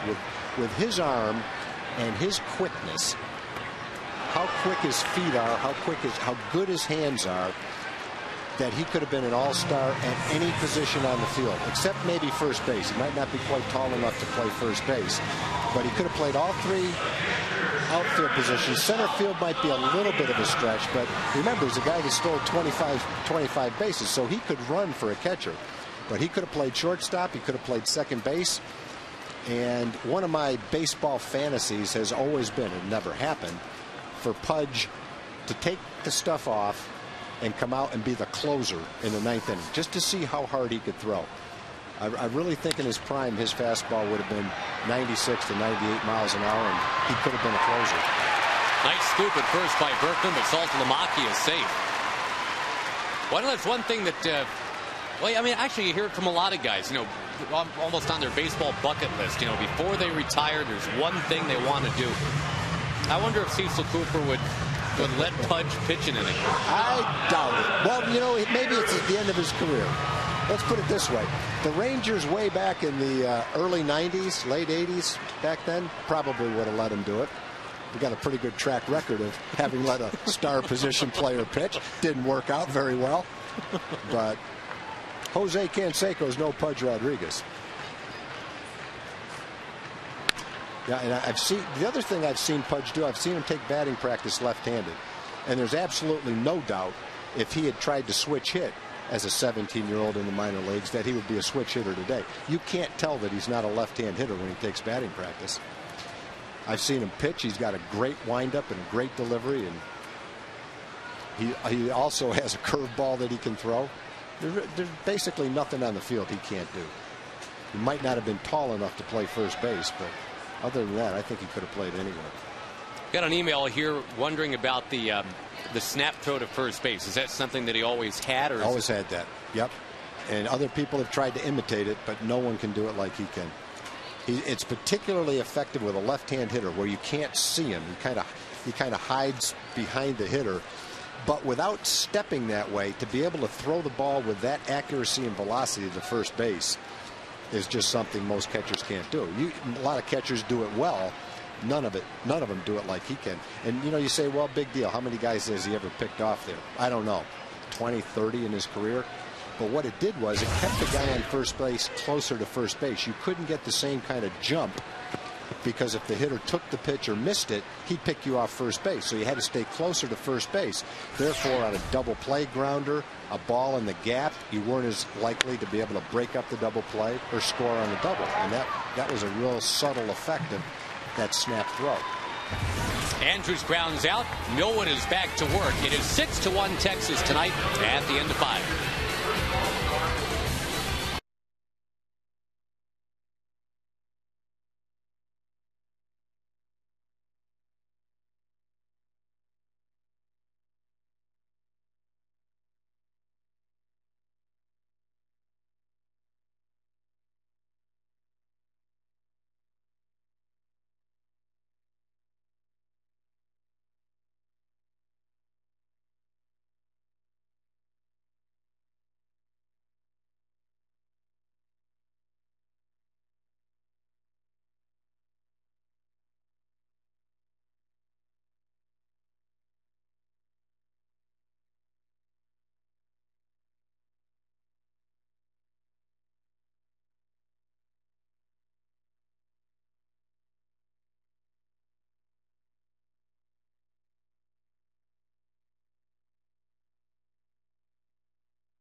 To 1, and don't forget the Rangers play the Astros again tomorrow night and Thursday night. Thursday night, the first 7,500 kids get that, not the wall socket, but the light, the Rangers night light. The first 7,500 kids, 13 and under Thursday. 972 Rangers, the number to call, or go to TexasRangers.com. Michael Bourne looks at a big sweeping curveball here from Millwood inside. Bourne's got one of the two Astros hits. Led off the game with a double. Got caught stealing third. And Kevin Millwood, for the most part, has done whatever he's wanted to tonight. He had that rocky first inning. Walked the leadoff man in the second. But, boy, since then he's been great. Looking to get to 7-4. Get that ERA down to maybe 2.5, 2.6 if all goes well tonight. Bourne slashing one past a diving Elvis Andrews. Is Bourne less likely to run with his team down 5 runs or not really? I think he's less likely to run, but I don't think it's a cinch that he won't run. It's less likely that he will, but I think he's still a threat to run. In his career, he's about an 83% base stealer. So I think what Cecil Cooper would do would be make sure in this situation that he goes only if he gets a great jump and knows he could make it. Miguel Tejada tends to hit into a lot of double plays, so it's not a horrible idea to send him here, I guess.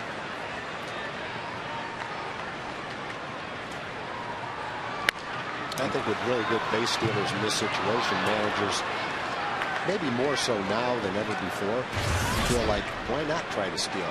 Get another run. Make it 6-2 in the 6th inning. The John Blake peck-away theory? There you go. You took the words right out of my mouth. The John Blake peck-away theory rather than Wait for the Judy Johns Big Bang Theory to bring back a couple of blasts from the past.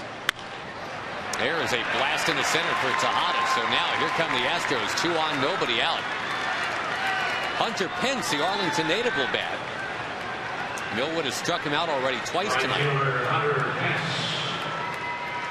And Tejada, we mentioned earlier, leads the National League in hits.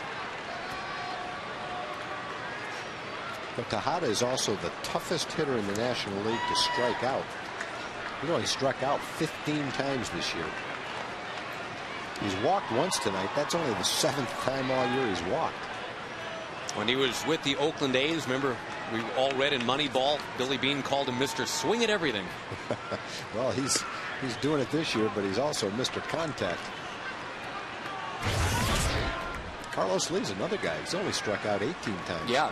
You know, 2 middle of the order guys that they take big swings. So yeah. Big kind of power hitting dudes.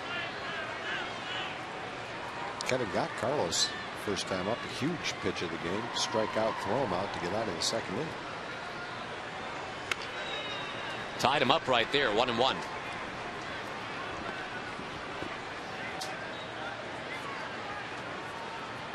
Well, the Rangers still have a chance to save this homestand. They're only 2-4 on it right now.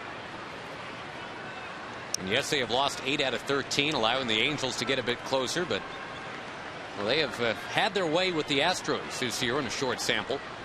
Swept them down in Houston last month.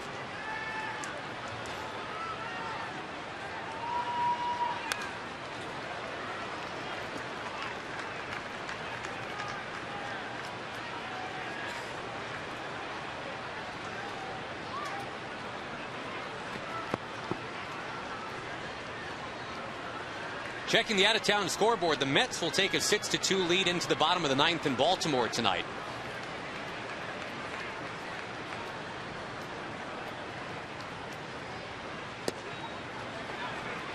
The Phillies lead the Blue Jays 3-2 in the 9th tonight.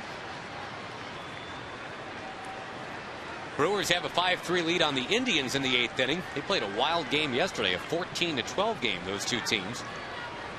Mark DeRosa has hit his 13th home run for Cleveland.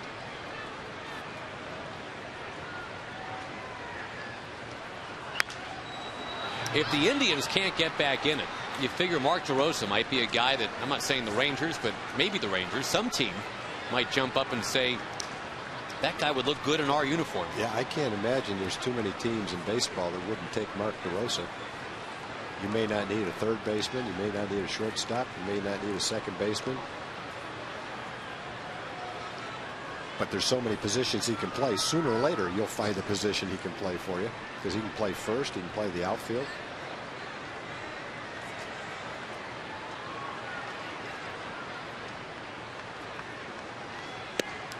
Millwood, ooh, close, but no. I thought he was getting ready to call it. Me too. The home plate umpire, Jeff Nelson, kind of flinched, but Millwood was not given the call. It's 3-2. Let's see where it was. Didn't quite come back all the way. It was close. You can see number 6 very close to the corner, but not quite there. Bouncing ball, second base, Kinsler, Andrews, and that's it. Pence just runs so well for a big guy. Not a double play. First and third, one down. Yeah, it wasn't an extremely hard hit ball, and to get someone who runs that fast and hustles like he does, it has to be a little bit harder hit, also maybe a little bit closer to second base. So toss from Ian to Elvis isn't quite as big.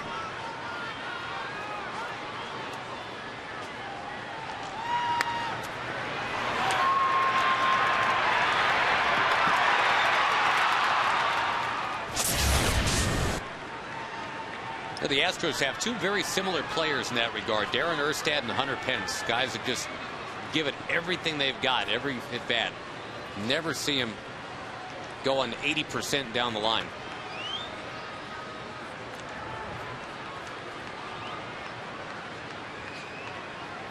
Jason Jennings getting ready in the Ranger bullpen. Millwood's pitch count on a hot night is at 95.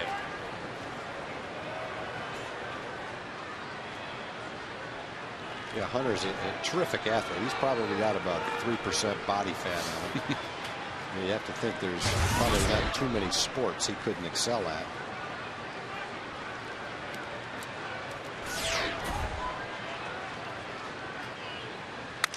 Busted bat.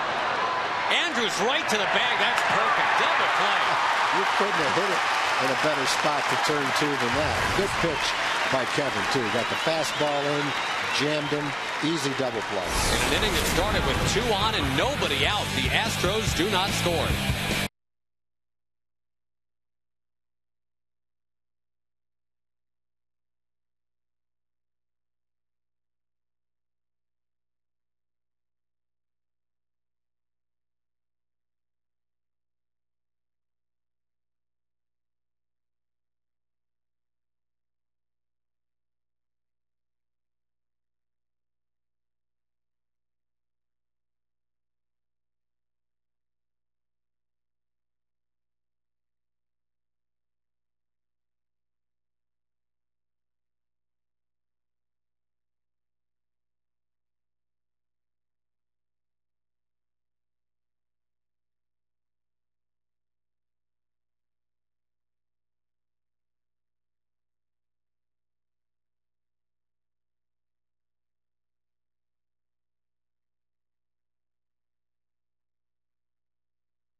Providence Village.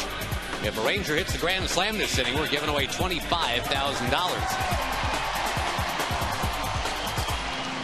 Tonight, where we're talking a lot about Pudge Rodriguez, Ian Kinsler's got a chance to do something that Pudge did about a dozen years ago. That's register a 3-home run game as a Ranger.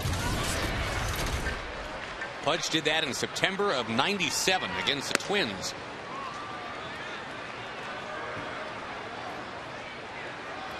Ian with a homer in the first, a homer in the second, then he walked in the fourth. He has scored 3 runs already tonight. Fans are excited. Yeah. He hit it in the air. They thought number 3 coming. Not to be. He fly out to center, bringing up Michael Young. Back to the out-of-town scoreboard. Mentioned the Mets lead the Orioles late. Phillies lead the Blue Jays late. Bad day for the American League. Yeah, the Indians getting whomped on by the Brewers 7-3. Cardinals 9-0 on the Tigers now in the 5th. Oh, with Justin Verlander too. Ew. All right, though, the Yankees are beating Washington. Don't tell me you had Washington in that game. Well, what's that you call it? The reverse lock. The reverse lock. You never know. It looks so bad one way, it's just got to go the other way.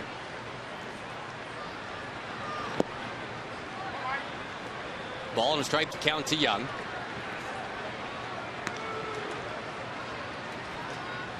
Right here, the Rangers trying to reverse some of their recent fortunes. They've got a 6-1 lead in the bottom of the 6th inning. And again, a great sign that 2 of the guys that have always carried this team over the last few years, Kinsler and Young, kind of blasting out of slumps tonight.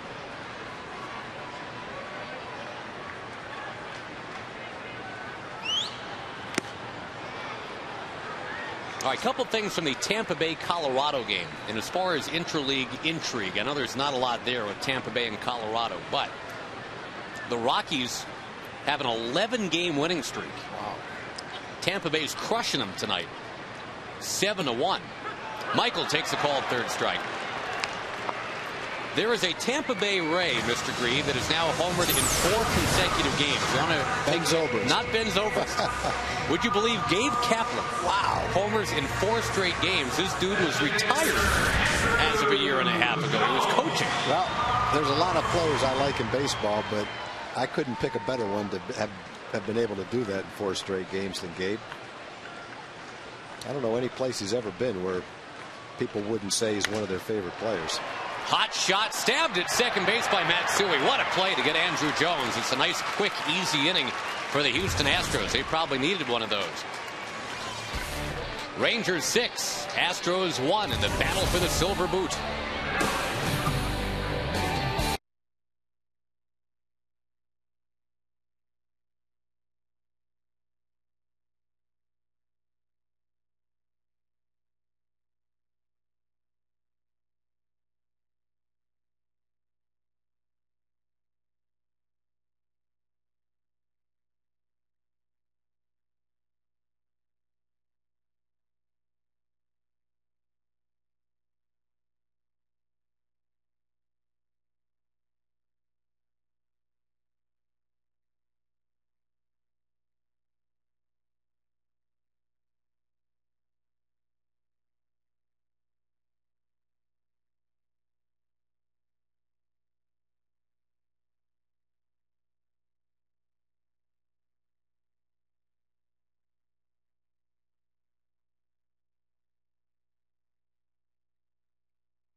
But Ian Kinsler has stolen the show. A couple of home runs for Ian.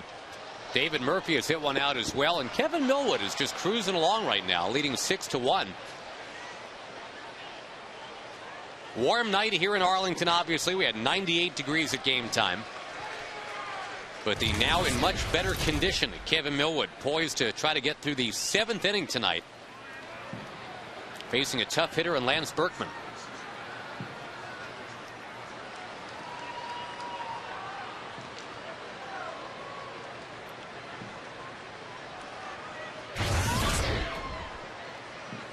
All the attention being paid around baseball to the lack of complete games, pitchers on pitch counts. And of course, Nolan Ryan is on record saying, we'll have none of that here. We just want our guys to go earn their money. I saw a column done by Joe Posnanski recently. That might have been today, actually, where he talks about baseball as an industry spending billions, literally, on starting pitchers. CC Sabathia, $161 million. Santana, $137. On and on. And he asked the question, is it not too much to ask that these guys go out and give you innings if you're going to spend all that money on them? Berkman draws the walk to open the 7th. Yeah, that's a good way to look at it. The other way to look at it is because you're paying him so much, you don't want to take a chance that he gets hurt, and so you don't let him do it. It's kind of a catch-22. Joe points out that Nolan Ryan threw 26 complete games in back-to-back years. 73 and 74 seasons. He threw 300 innings each of those years. And pitch counts were kind of spotty back then. Who knows what the pitch count could have been. Well, they figure, though, I mean, especially the year that he struck out 383, which is the modern record for strikeouts in a season. He almost had to have averaged 140 pitches a game to get that done. Yeah, that's probably low. And the 1 year that Nolan Ryan was put on a pitch count, 1987, he hated that. Hal Lanier did that to him with the Astros in '87. That's the year that he won only 9 games, and he swore nobody's ever going to put me on a pitch count again. Inside to Pudge. Bobby Valentine used to worry about that every time Nolan went out. He knew how much Nolan hated to come out of a game, yet at the same time he was trying to do what was best, not only for the team, but in his mind for Nolan. He didn't want him to go out there and throw 140 or 150 pitches. And I think eventually they kind of came to an agreement on the best way to handle it.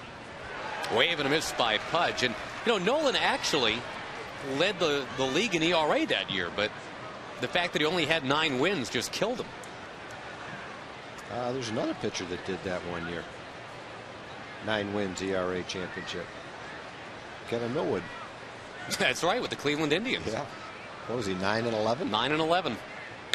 Pudge with a bouncing ball past the mound. Andrews flip to Kinsler, guns it to first base, not in time. Pudge will be your base runner now. That's the second ball that's hit Kevin off the hand. That one hit him harder than the first one. It's almost, you're right, it's almost a daily thing with Kevin that a ball's going to hit him in the hand. And we explain it every time. What happens is when Kevin follows through, his right arm takes his body slightly toward first base, and his back is kind of to third base, which makes it very difficult to field the ball hit right back up the middle with his glove. But he can reach for it with his hand, and he knows he doesn't want to hurt his hand, but it's almost a reflex action. You're trying to win, you see the ball, you try to catch it. And this is the second time today that that's happened.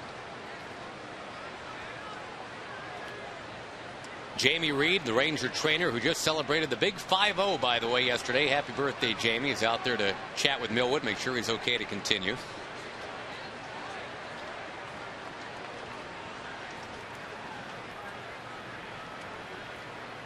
So Pudge does take over at first. Let's check our Ford leaderboard regarding Pudge Rodriguez, where he ranks as far as being a Texas Ranger. Most hits, most doubles, yada yada.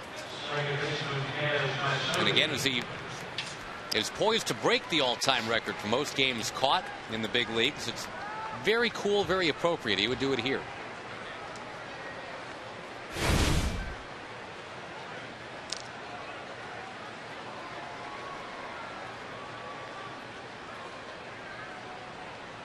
Matsui, the batter. He'll take ball 1. Big birthday today. Kelly Donaldson's son Davis is 6 years old today. The big Happy 6. birthday, Davis.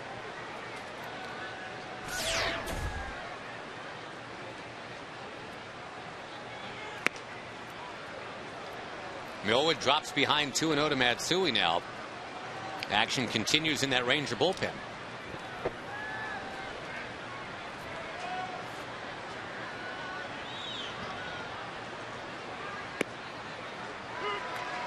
Got one email about Pudge Rodriguez. One more here, Tag, I want to share. Sure. This is from Ranger fan Rusty, as in Greer. And this really is from Rusty. He says, when I go and talk to groups, they always ask me who the best player I ever played with.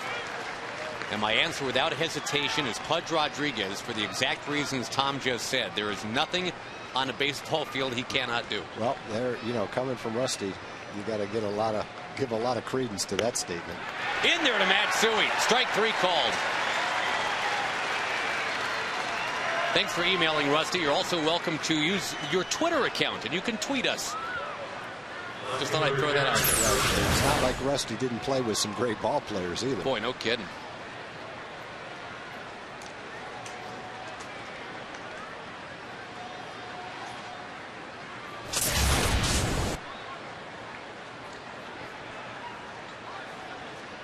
.110 pitches for Kevin as he tries to get through the 7th inning. Needs one more out to get there.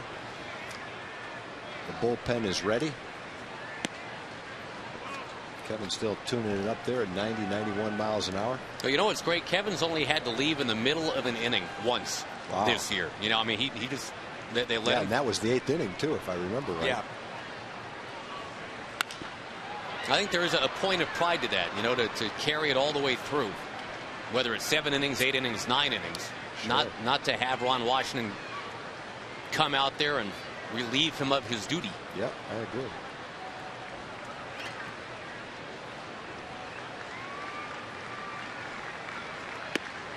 Millwood leads the major leagues in terms of pitches per start this year, and that's exactly what Nolan Ryan challenged him to be about in 2009. Kevin now averaging 111 pitches per start with what he's done tonight. Fly ball from Erstad towards center, and Kevin Millwood is now through 7. Got a 5-run lead tonight on the Houston Astros, 6-1 at the 7th inning stretch.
Well, the Rangers looking to secure the silver boot. And not to get too cocky about it quite yet. There's still a lot of baseball to go, but it's looking quite possible that the Rangers, for the 3rd year in a row, will take home the hardware, the bootware, the prize. You got it, the prize. The Rangers did win all 3 games in Houston last month. Now here are the Astros for 3 games in Arlington. 6-1 Texas as Nelly Cruz grounds to Tejada. 1 pitch, 1 out. Bottom 7. Good job by Alberto Arias. Gave up a hit to Marlon Byrd and the first batter he faced, and then it's been 7 up, 7 down with a couple strikeouts.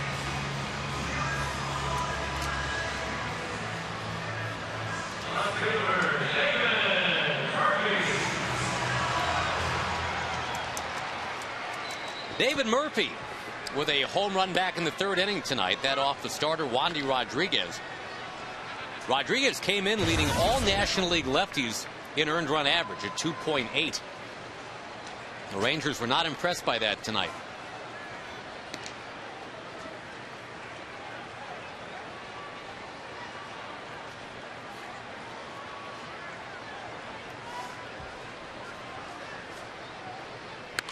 The Houston native with a base hit into right center. 2 for 4 night for David Murphy. Marlon Byrd is coming up, and we go to Jim Knox. All right, Josh, the Capel High School cheerleaders all out at the game. What do you guys have? A clinic going on? We've got a summer camp going on at Spirit Cheer of Texas, so we're excited. Well, all right, Brenlin is the varsity cheerleading coach. You also made up a cheer for the Rangers. Let's hear it. Definitely. All right, let's go, girls. Everybody yell, go Rangers. Let's go Rangers. Everybody yell, go Rangers. Let's go Rangers. Everybody yell, go Rangers. Let's go Rangers. Everybody yell, go Rangers. Guy in the background. I'm seeing that too. That guy cheerleader is the best you have on your squad. You know that? Way to go. There we go. Art Bridlin, nice job. Way to go, girls and guy. Thank you. Josh. Spartan spirit. Woo! Thank you very much, Jim. Appreciate it. You and I still haven't come up with our handshake yet. No. We're totally fallen Have down to on work that one. on that. And we definitely have not come up with our cheer. Need to bring in Will Ferrell and Sherry O'Terry and get the whole routine down.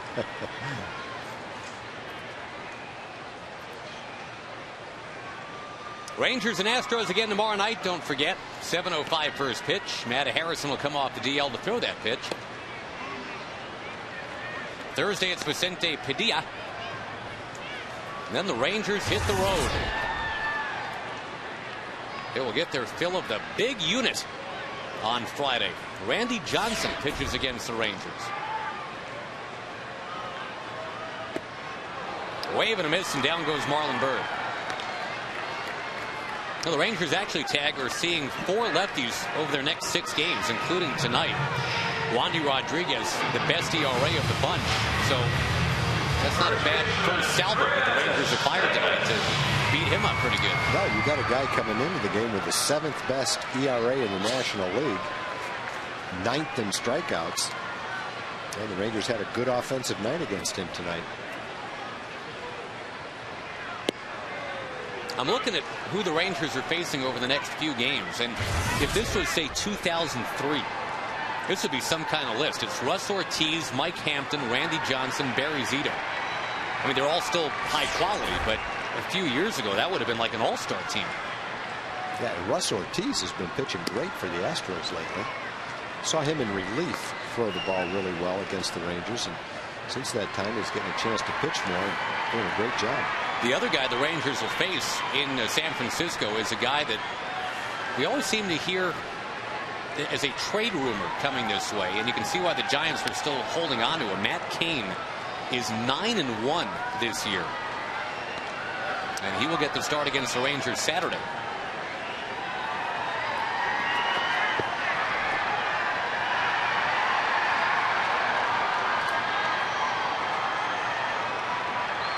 After San Francisco, the Rangers go to Phoenix, take on the Arizona Diamondbacks. Your announcers will be in short sleeve shirts. Saw the forecast high for 108 on the Tuesday game that we're there. Might be in bathing suits. Well, there is a pool. And I believe the games are in high def. Oh, no, I mean with a shirt on. Oh. We've tried that once before. It didn't go over very well. A little bit chillier than 107 degrees, though, that night. We took off our shirts when it was 42, but when it's 108, we're going tie. Davis with a grounder to first. And the Rangers do not score in the bottom of the 7th inning. They are leading 6-1. Kevin Millwood, bidding for his 7th win of the year, has been great.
Splendid tonight. The Verizon called to the bullpen. Here is Jason Jennings now.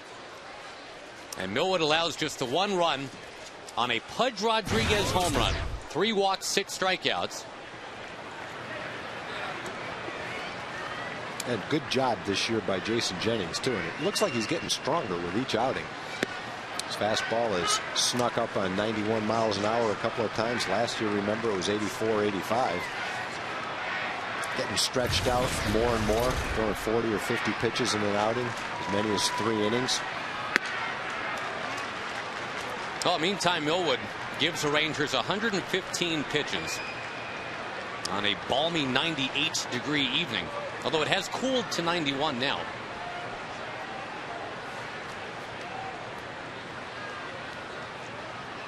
Masonette spins one to right. Nelly Cruz has got it. Workmanlike and solid for Kevin Millwood tonight. That's pretty much what you expect from Kevin every time out. At least 7 innings, somewhere around 115 pitches. Not many walks, a good number of strikeouts, and less hits than innings pitched in a low-run game. That's Kevin. It's been him all year long. 14 starts. You like the Derek bad ones. Derek Holland is sitting next to him right there. He can't help but to learn something, right? Well, I like that about Derek. I think he's a sponge. He's trying to learn as much as he can.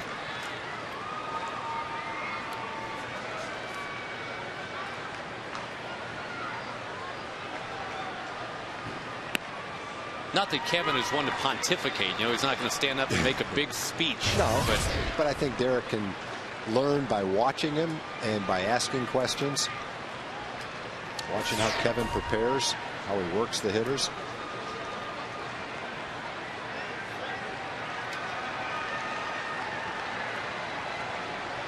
Holland getting broken in kind of the way Roy Oswalt got broken in with these Houston Astros. Out of the bullpen initially, and then out of circumstance moved into the rotation.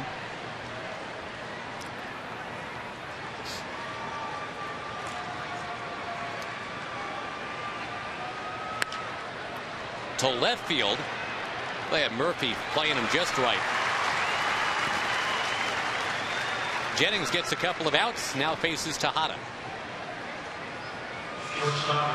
You know, you hear some talk, I just mentioning about Roy Oswalt, Tag, that, you know, there's a guy that even though he's got a no-trade clause with the Astros, look to shop him. The thing is, the Astros, and we've talked about it, yes, they're in last place technically, but they're only 3 games out in the loss column from being the first place team. Yeah, look what was it, 2 years ago they made that incredible comeback. I mean, when the Astros are one team that you can't say is ever out of it, and they've got a history to prove it. It's actually happened a few times, hustling to get there after poor starts. 2004, 2005, and 2006, really. One of those years they pinballed all the way back into the World Series.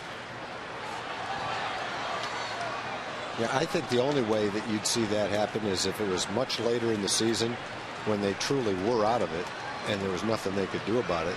They might consider that. You talked about the Astro farm system is not a highly touted farm system. And, you know, what they might say is that's one way we can get a good group of young players to help replenish it. Would be the only reason they would possibly consider that. There's a base hit on 0-2 for Tejada. I'm sure there are some that say, I guess from a distance maybe it's easier to say this, that maybe the worst thing that could happen for the future of the Houston Astros is for them to hang this close for a long time. Because, you know, how do you tell your fans, well, we know we're only 3 games out of the loss column, but we're going to trade Tejada, Oswalt, Berkman, I mean, you know, whoever it is. That's a tough thing to try to sell for 2009. Yeah, and I don't think they would do that. Right. And then you just have to hope that you come through and you win, but your fans are your lifeblood, and there's no way that you could do that. But if they wipe out, I mean, if, for example, they're, I don't know, 15 games out, then you almost have that built-in excuse to, well, we don't want to trade Oswalt or whoever, but now it's time to restock. The Rangers were in that position with Mark Teixeira. And look at the future of the Rangers because of that trade. No doubt. There's part of it right there. Scooping up the baseball. Elvis Andrus on the bag on the feed from Ian Kinsley. Rangers 6 and the Astros 1 going to the bottom of the 8th.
Fame here in Arlington this year. Sierra and Hara, congratulations to both.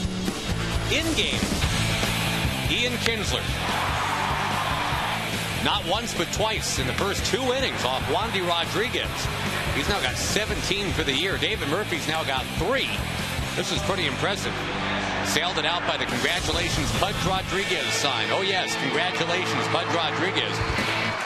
His homer tonight is the only Astros run, and it comes on the night that he ties Carlton Fisk for most games caught in the history of the major leagues. Pretty cool. Jared Saltalamacchi at bat. The Rangers leading comfortably in the bottom of the 8th. And a new pitcher to tell you about, Tim Burdick. Gets Salty to hit it on the ground right away. 1 pitch, 1 out. The Verizon call to the bullpen.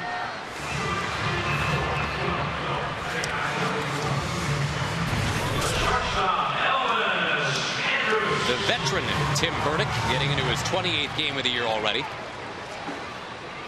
Nice low opponent's batting average of .205. Only lefty in the Astros bullpen.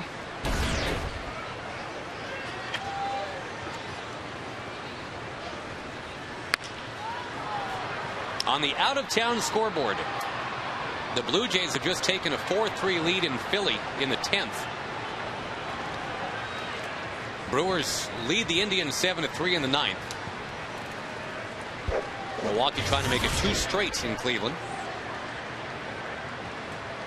Cardinals all over the Tigers tonight, 11-1 in the 7th inning. Pujols is hit number 23. Bouncing ball, first base. Berkman beating Andrews to the bag. 0 for 4 night for Elvis. One last chance for Kinsler to maybe hit 1 out, as he's already done twice tonight. It could be the 15th time in the franchise history that somebody's had a 3-homer game.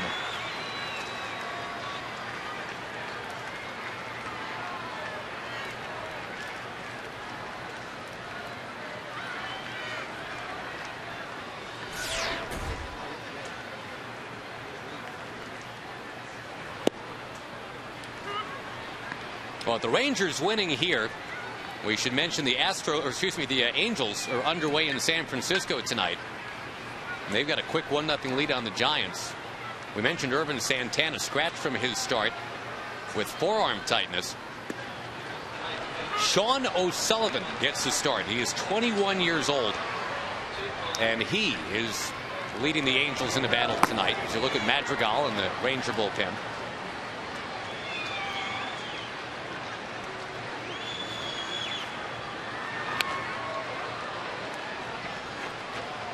White Sox and Cubs were postponed today.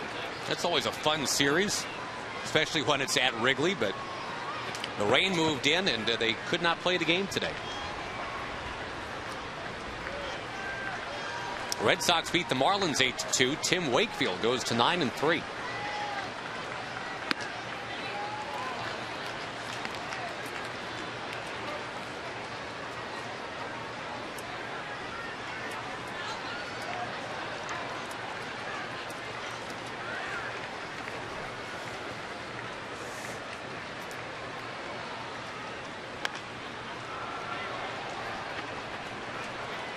The Yankees did rally past the Nationals. No reverse lock. CC Sabathia with the win, 5-3. The Yankees over the Nats tonight. Washington now 16-46. That's not that strong. Might be a tough one to overcome right there. Yeah. I don't think they're going to be pulling any Houston Astros on anybody.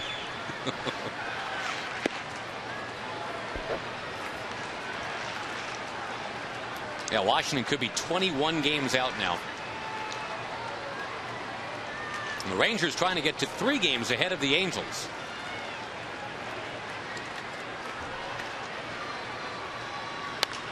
Kinsler just kind of pokes this one to right field. That'll work. Ian, a wide turn, comes scrambling back. He has been on base 4 times tonight, and that off day maybe rejuvenating Ian Kinsler. Yeah, there's no reason why Ian can't be that kind of hitter either. A guy that can pull the great pitch to him for a home run and then hit the tough pitch the other way. That's a Pudge Rodriguez base hit right there. That might be an extreme example of hitting the ball the other way. But the point is, Ian can drive the ball to right field really well.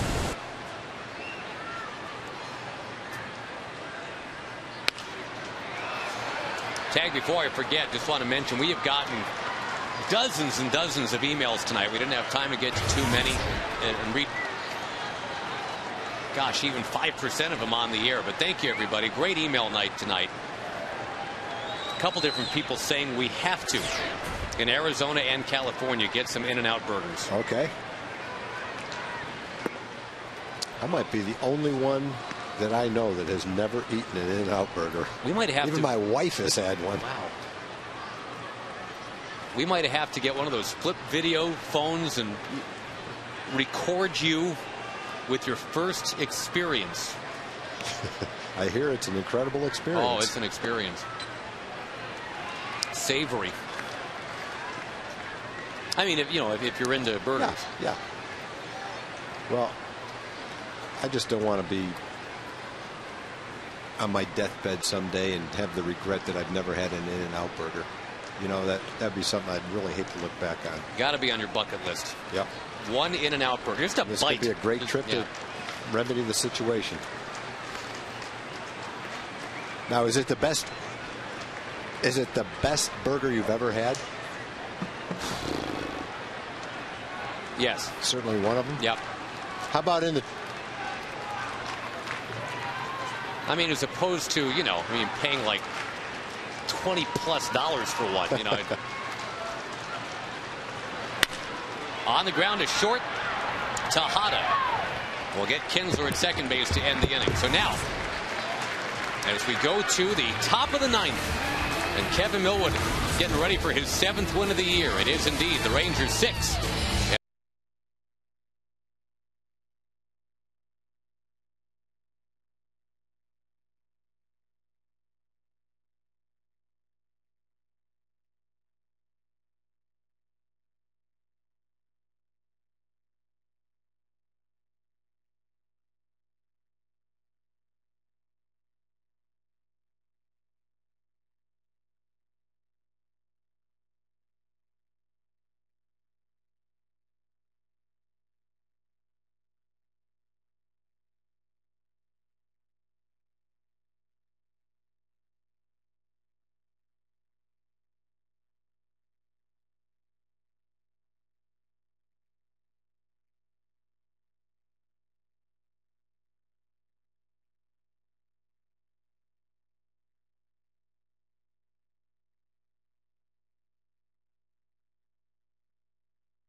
Especially for women. On June 27th, experts from Medical Center of Arlington will be discussing ways women can improve health and well-being. Tickets include that evening's Rangers-Padres game. You go to TexasRangers.com/women for more information.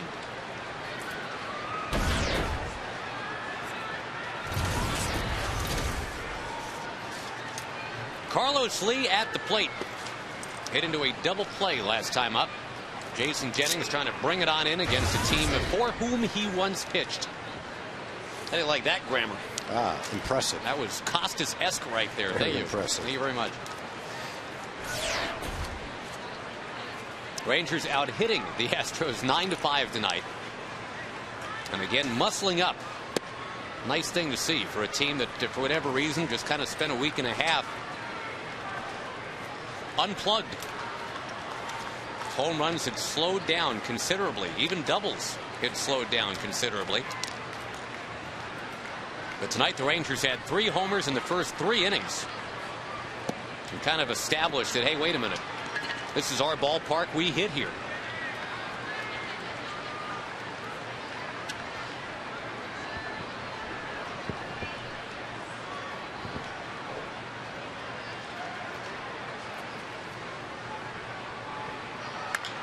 In on the hands of Carlos Lee.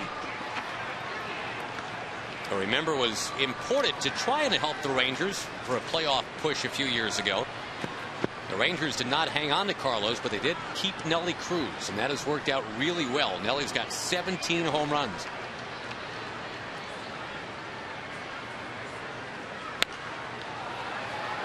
Kinsler's got 17, and Cruz has got 17.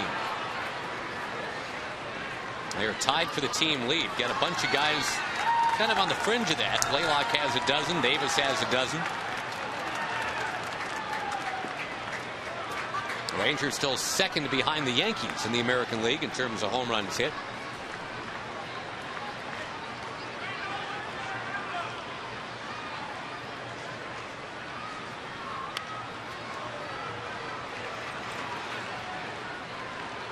I think 3 pretty distinct storylines tonight, Tag. One is Millwood. 7 more quality innings. One is Kinsler powering up with the 2 home runs. And one is Pudge Rodriguez. You can kind of pick your headline for tomorrow. I don't think you'd be incorrect if you're, say, a newspaper editor looking for which way to go. Leadoff walk here in the 9th for Carlos Lee. You mentioned earlier, for a big guy that takes big swings, he's a tough guy to strike out. Yeah, both he and Tejada. You add their strikeouts up, and it's only 34. Kevin got a big strikeout of Carlos Lee in the first inning. On the play, the runners were moving, and Salta Lamakia threw out Bourne at third base to end the inning.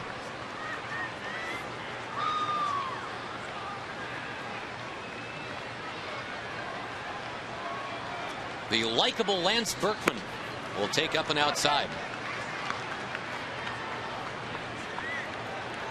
You know, a great but underreported stat, I think, about Berkman, Tag, of all switch hitters in the history of the majors. This guy's got the highest slugging percentage of all time. Wow. 1 point ahead of Mickey Mantle. I wouldn't have guessed that. That's because of his dad's affinity for the Mick that he made young Lance Berkman into a switch hitter back at the tender age of 6. Said, by golly, if it's good enough for the Mick, my son Lance is going to be a switch hitter too. Pulling that one foul. Get out of the way of that one, folks.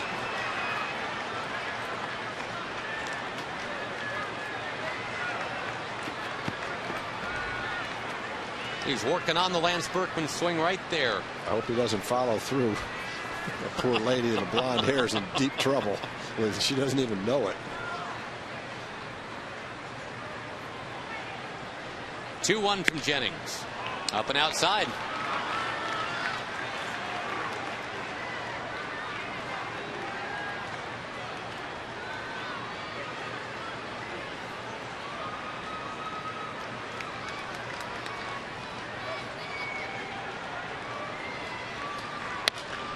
Kinsler's got it. That'll help. To Andrews, to Davis, double play. Almost every time tonight where you're thinking, well, the Astros might have a chance to get back in this, they've hit into a double play. They didn't really hit into the first one. Carlos Lee struck out into a double play, but then he did hit into one with a couple of men on in the 6th inning. And even though it's a 5-run game, 2 walks to start the inning might get a rally started. Instead, 1 hop smash to Ian pretty much ends that rally.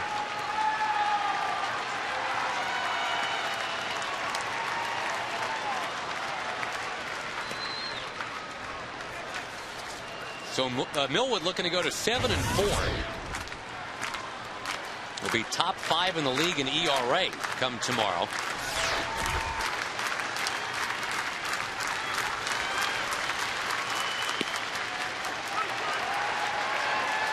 .705 first pitch tomorrow night. Matt Harrison against Russ Ortiz on Fox Sports Southwest, trying to follow up on the good work from Mr. Millwood tonight.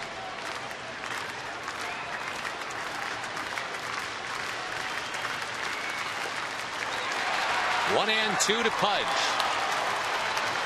And tomorrow, if indeed he's in that starting lineup for Cecil Cooper, tomorrow's the night that he will set the all-time record for games caught in the big leagues.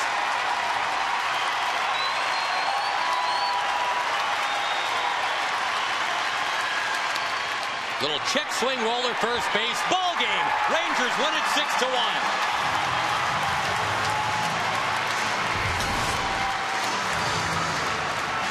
And boy, anytime things get a little sideways for the Rangers, there's Kevin Millwood asked to go out there on the mound and get her done. And he just keeps doing that.